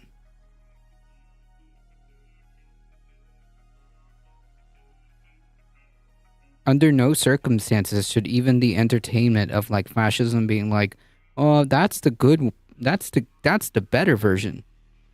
Why are you okay with that? That's pretty suspect. Putting fingers is also embarrassing. Who's putting fingers?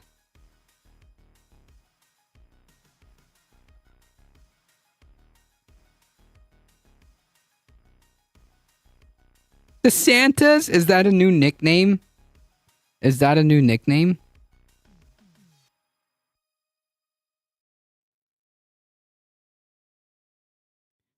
He's not crazy to start a nuclear. No one's starting nuclear war, okay? Do you remember that ad about DeSantis eating pudding with his fingers? No, but now that's so funny.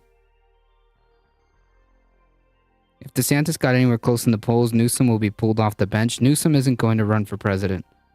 If you do, just send it to me by whispers. If you send it to me by whispers. That's a good meme.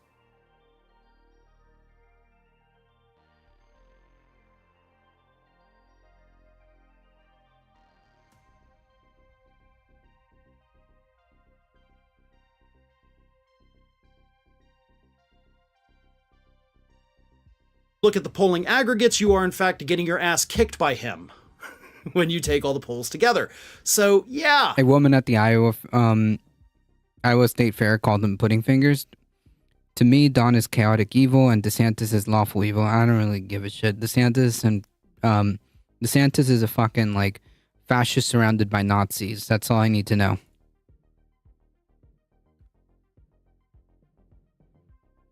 That's all I can think about when someone mentions DeSantis. I mean, like, did his mom not teach him? So that's objectively worse. Like that's objectively worse. Like I don't even know why you would why anybody would entertain. Ron DeSantis loves sticking his finger. I don't even know why anyone would entertain supporting such a candidate, knowing that. Like, why would you? I mean, unless you think Nazis are cool, in which case, red flag. Ron DeSantis loves sticking his fingers where they don't belong. And we're not just talking about pudding. Oh my God! DeSantis has his dirty fingers all over This senior was a real entitlements, ad. like cutting Medicare. Oh my God! Slashing Social Security. Even raising our retirement age. Tell Ron DeSantis to keep his pudding fingers off our money. Oh, and somebody get this man a spoon. Make America Great Again Inc. is responsible for the... Pro-Trump PAC made this one. Is that Ron eating pudding? I mean, it's a representation of Ron eating pudding. Is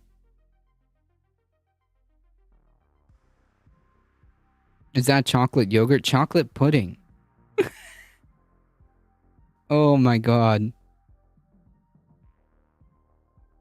At least the spoon is clean. True. Oh man, this... That's the exact face I have, Echo Ressa Dragon, in my head. Content of this advertising. Ron DeSantis. Whoa! Alright. Good meme. Yeah, I guess he doesn't have to wash the spoon, I guess. Everything you're saying is untrue, but you're panicked, you're freaking out, so you're using your usual routes. You're going to Truth Social, you're going to fundraising emails, you're crying to Fox News, and none of that's going to help you. Because based on what these indictments have in them, you're pretty much screwed. One of today's video sponsors is Miracle. Like, in normal circumstances, under, like, normal, like, you know, operating procedures, the dude's cooked. Like, any normal person is fucking cooked. So we'll see. We'll see how this turns out. Again, the most important cases are the Georgia case and the January 6th case. All right, let's do a couple of headlines. This one is pretty quick, because I gotta speed run through some of these. I mean, there's a CNN article and other articles reporting on this. Dianne Feinstein's daughter claims 90-year-old is victim of elder abuse. Which, I mean, just by the fact that, like, she is still on the Senate, I mean, I'm gonna go out on a limb and say that's fucking elder abuse. Her daughter has recently filed a lawsuit alleging elder abuse against her 90-year-old senator mother. Will anything come of it? I don't know. In a shocking development to come as Senator Feinstein faces calls to resign due to her age, Catherine Feinstein filed a suit against the co-trustees in charge of the senator's late husband's, Richard Bloom's, estate. So I guess we'll see what happens with this case. But not surprising. Lock him up with Rudy, the same cell. Nah. Fuck them. Fuck those people. They should be as separated as possible. I don't want them fucking scheming.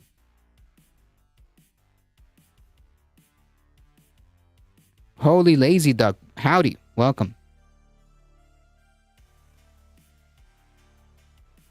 She should just step down, man. She should just resign, honestly.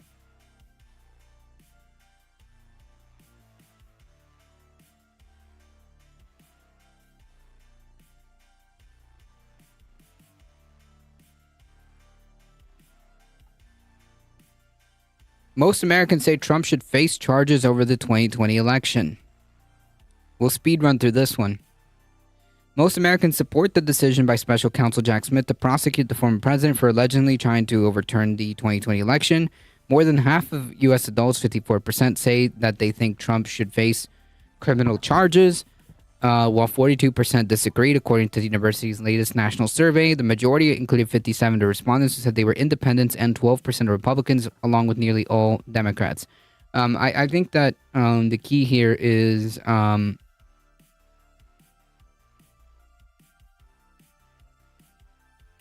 I think the key here is the independence, right? Because at the end of the day, that's who will probably make or break the election. Nearly 2/3 of respondents considered federal charges very serious, including 52% who said they were, 2/3 said serious, 52% said very serious. Not only do a large majority of Americans regard the federal charges as serious, more than half think that the former president should face prosecution. I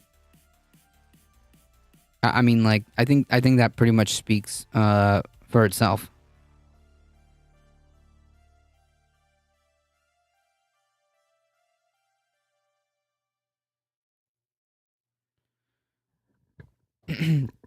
Nancy Pelosi doesn't want her to resign because Newsom said that he would replace her with a woman of color, most likely Barbara Lee. She would then have a better chance in 2024. Pelosi wants shift. True. But I don't think she might want that, but I don't think she's in, like Michael Hassler said, I don't know if she's in any position to be quite frank. But yeah, I mean, like, she should just resign, period. Feinstein reckons she's going to serve out the rest of her term before tipping out. She's lost the plot, but she's not going to drop dead in the interim, and she has advisors to help her. Nah. I still think she should resign.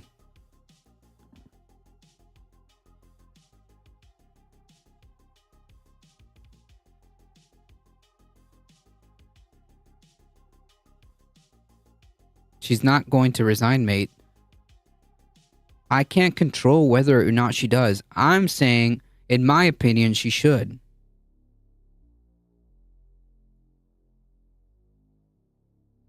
I don't have the magic to make her resign. I'm saying, in my opinion, she should. Is she? Probably not.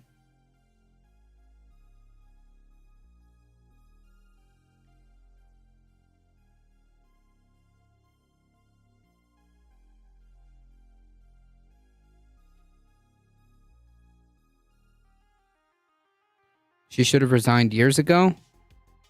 Maybe, but this definitely is the time.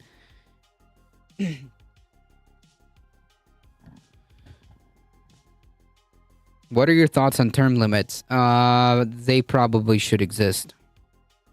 She can't perform her duties as a lawmaker anymore. True, not without like 10,000 aides behind her. Yeah. Term limits are probably a good idea. Oh my god, you have these people who have been in power longer than I have been alive. Yeah, term limits need to be a thing. I oppose term limits.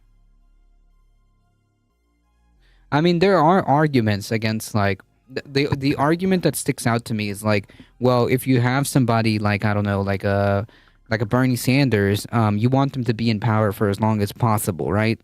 But like the counter is like, well, you have also these people who have been in power for like longer than I've been alive, screwing things up. So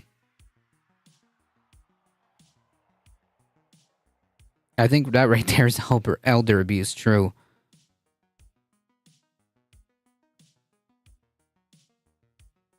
I don't even want Bernie to stay that long, but if he's doing like good work, I want him to stay for as long as possible, right?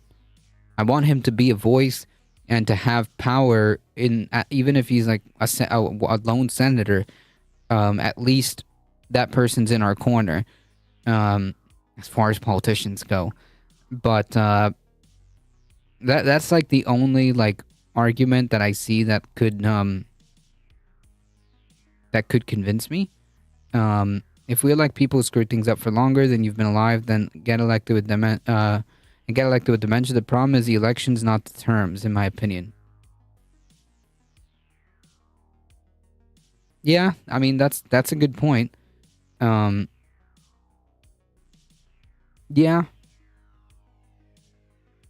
No matter how how good work is. The good work of like a person can only go so far. So as long as they're there, we want them to continue to do that. Right? What? There's a lot of good leaders. We just need to look for them. I mean, maybe. AOC doesn't surprise Crowley if they have a replacement in line for him after his term.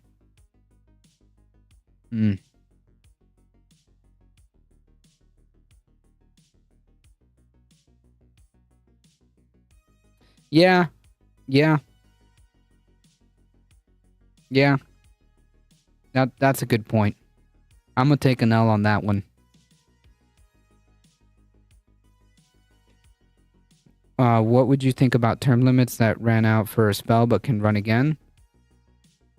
Then it wouldn't be term limits, right? Then like why even bother? It's just like it just feels like you're doing extra steps for no reason, right?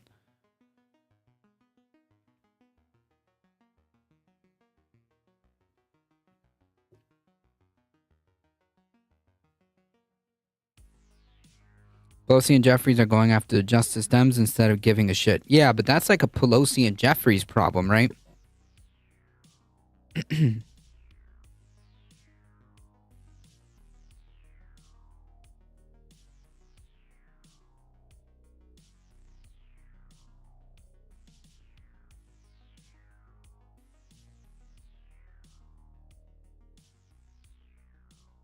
Take 2 to 4 years off and go in for another round if the populace thinks you're the right person for the job. But like, wouldn't you, if wouldn't that like be meaningless if you're just going to do the same election again? Consecutive term limits are pretty common with governors. Yeah, like they can't serve more than 2 terms, like presidents, right? Essentially. But that's for like the executive.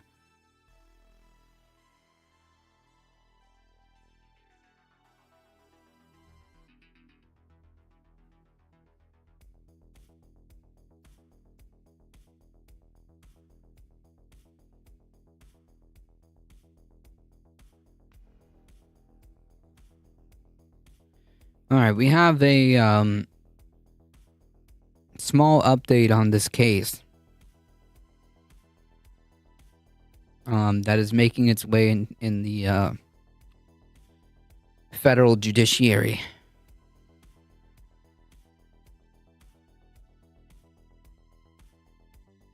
Yeah, I think I understand what the simulacra is saying. I think that the answer would be you want more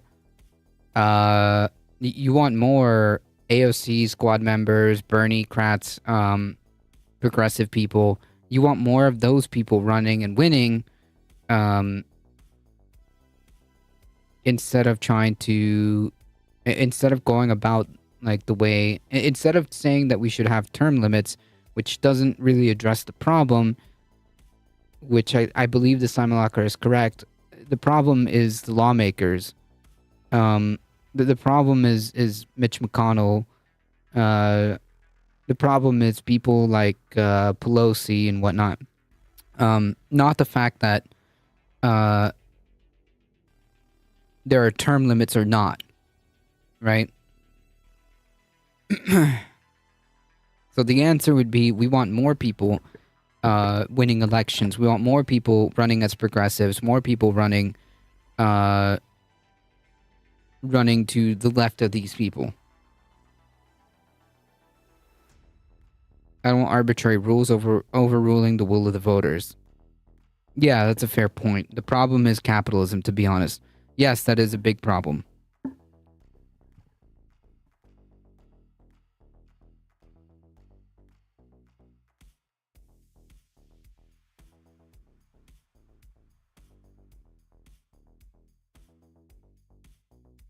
I think I understand I think I'm picking up what you're throwing down. So yeah, I'm gonna take an L on that and say you're right.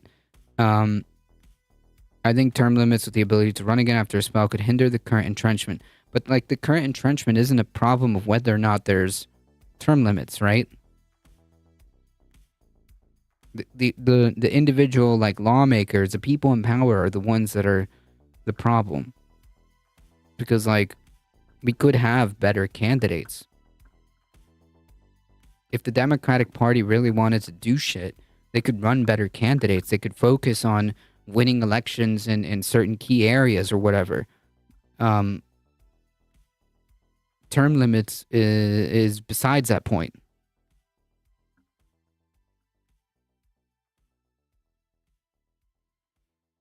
ESPA will give new candidates a crack at the seat, or you can primary the old guard until eventually you win. Which the example that the Simon Locker brought up was the AOC win, right? You primary the old guard until you remove them, you unseat them. So it's irrespective of whether or not there are term limits.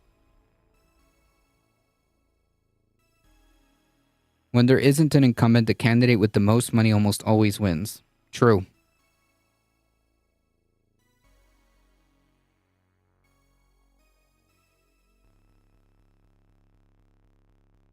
Which kind of nullifies that point, right? Doesn't matter if there's an empty seat. Doesn't matter if there's an empty seat. If a corporate candidate is being backed by a lot of money, generally, not always, but generally speaking, they have the W, because of the reason that the Simon Lockra posted in the previous chat, in the previous message, which is capitalism, money. The GOP is something like 15 years younger in the House and Senate. The old guard is a huge DNC problem. Yes.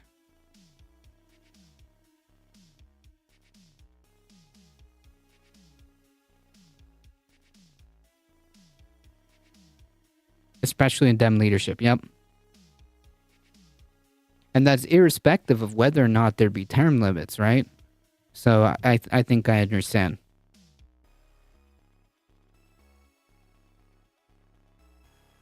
Because like even if there were term limits, let's say like a person can only serve 2 terms, then just another corporate-backed Democrat with the more money, with the most money would win, right? Like it would. The problem isn't solved.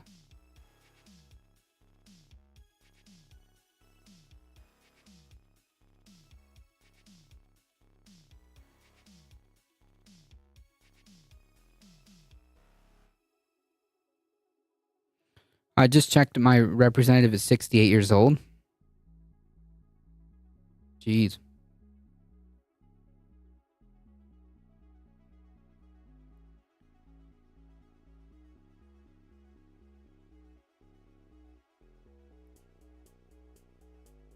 All right, folks, we got one more article. This is an update again for this case that's making its way in the federal judiciary.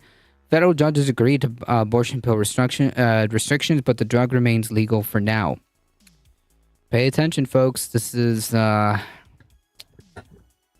important. The Fifth Circuit Court of Appeals on Wednesday ruled today. That access to the abortion pill mifepristone should be shortly curtailed, ramping up the legal threat to the most popular method of ending a pregnancy. The decision, if allowed by the Supreme Court to take effect, would roll back actions the federal government has taken since 2016 to make these pills more accessible, including rules allowing online ordering, mail delivery, and pharmacy dispensing of the drugs. Despite the appellate court's ruling, there'll be no change in how the pills are distributed until the Supreme Court revisits the issue, likely in 2024. But with the bans in force in many states, the current patchwork of availability will continue.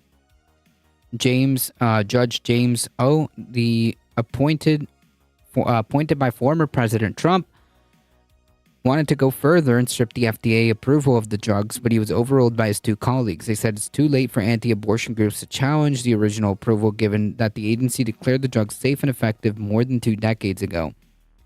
Though the decision has no immediate impact, the appellate court's endorsement of conservatives' bid to limit the access to the abortion pill puts the medication in greater peril and could influence the Supreme Court when it hears the case. The Alliance for Hippocratic Medicine, a coalition of anti-abortion medical groups that formed in Texas last year, challenged both the FDA's original 2000 approval of the drug, arguing that the agency did not adequately consider the drug's safety risk, as well as the agency actions that loosened restrictions on the pills. The groups claim that their physician members are harmed by the pill's availability because they may at some point need to provide follow-up care for a patient who took them and had a complication. Bro, it's been decades, okay? It's been decades. I think if there was like some widespread serious issue, we would have known by now. Together with another drug, misoprostol, mifepristone is approved through 10 weeks of pregnancy and is used for more than half of abortions nationwide, which is key. Which is key here. That's the goal.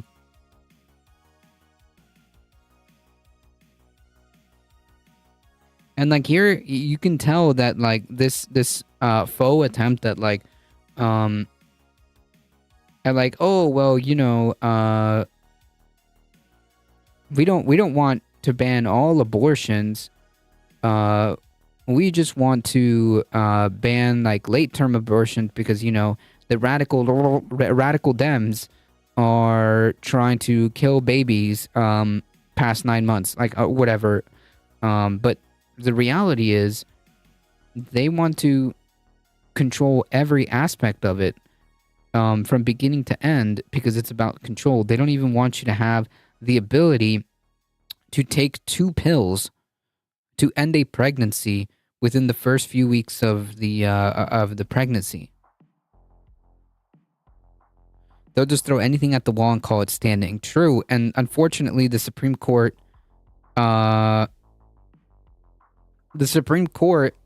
apparently agrees.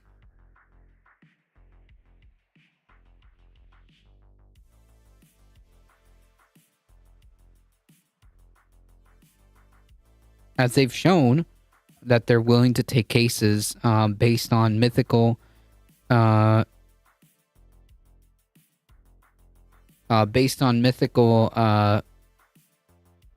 hypotheticals that never happened. The Mayor McCheese. Hey, you got the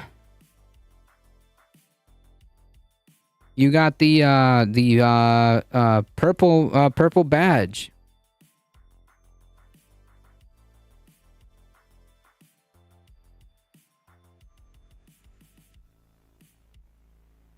I think it's a faux pass argument. Misoprostol alone can induce an abortion.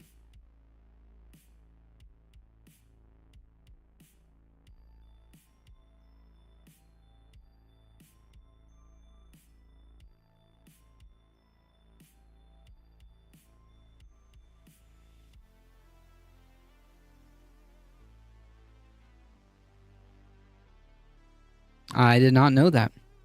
Here's a Coke Zero for you, bud. Hey, thank you. Cheers. It was basically healthy Coke Zero.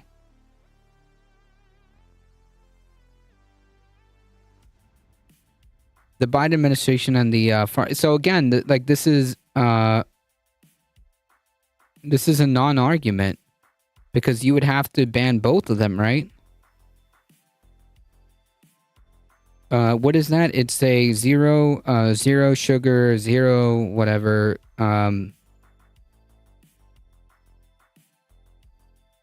Zero sugar. It's called Zevia.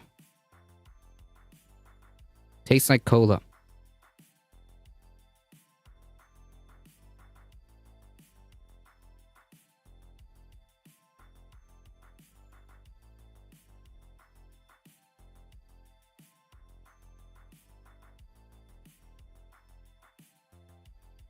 Oh, the purple badge. Yeah, the purple badge is a partner, right?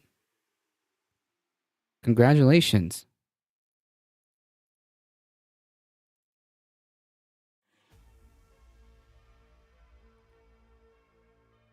The Biden administration and the pharmaceutical company Danco, which makes the drug, are defending federal regulations of the pills, pointing to their decade-long safety record.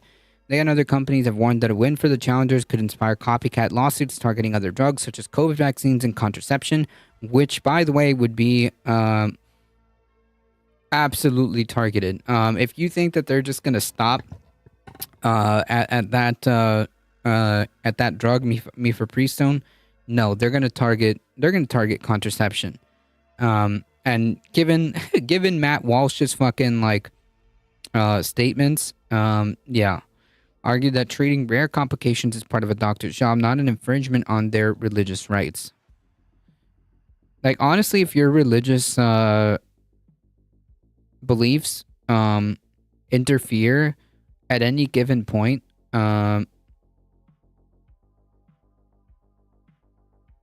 with providing healthcare, then maybe being a doctor is not for you. If your religious beliefs at any point in time interfere with your ability to give like healthcare, then like maybe that's just not the field for you. Twitch finally deemed that I am worthy of partner. Nice. You can send me that by you can send me that by whispers.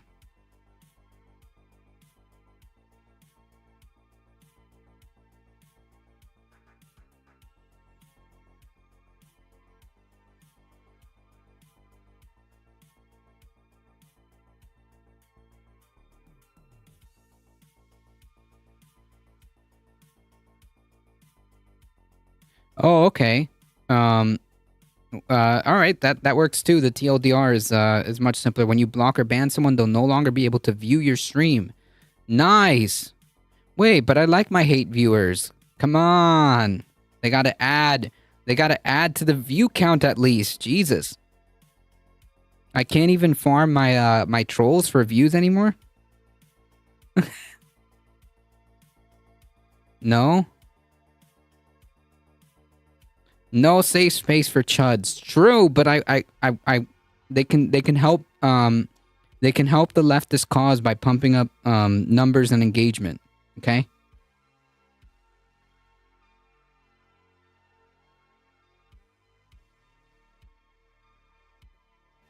Trolls usually leave when they get banned anyways. True.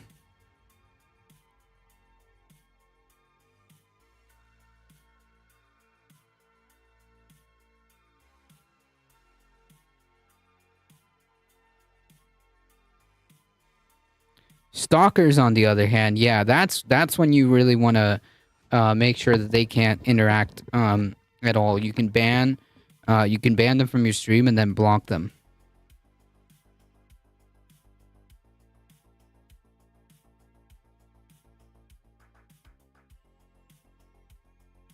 Well, that's good. That's probably the safer route, because like, I mean, you want, the whole point of banning someone is because you don't want them there. The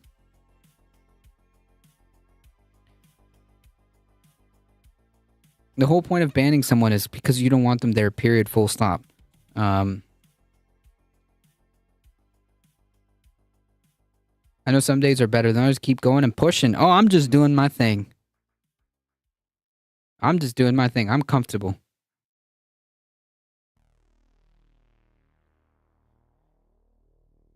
All right, folks. Well, we made it. We made it through all the articles that we needed to talk about today. I have to get going. Unfortunately, I cannot stay longer. Folks,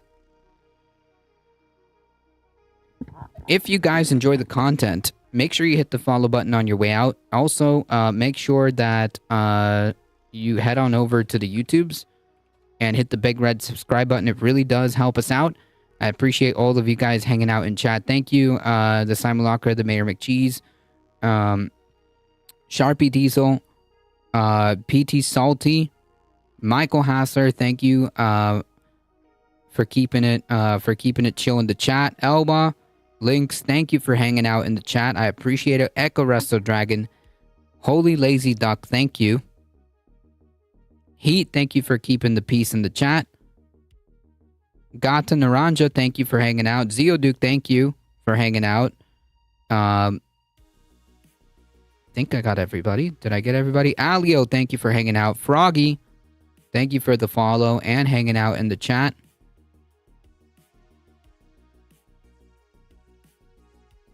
Wolf Glenn, thank you for mixing it up in the chat. Conscious Canuck, thank you for hanging out. Couple of shout outs. Thank you, Zachap, for rating.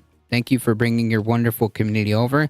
If you haven't done so, make sure you head on over to twitch.tv/Zachap. Alio, I also saw in chat. Twitch.tv/AlioShare. Mayor McCheese, go follow them.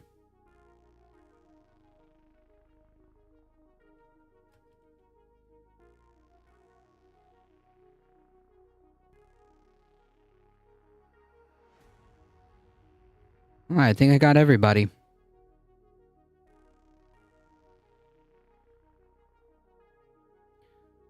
All right, folks. As always, please stay safe.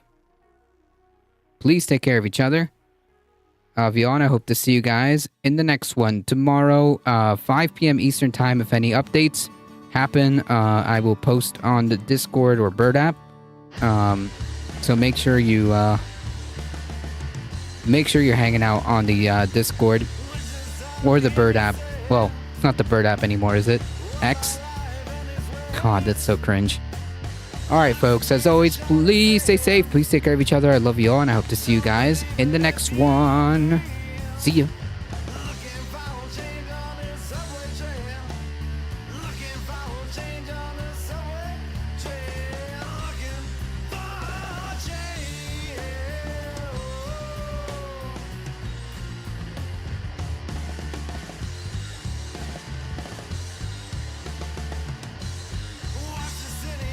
All right, folks, we're heading out in 5, 4, 3, 2, 1. See ya.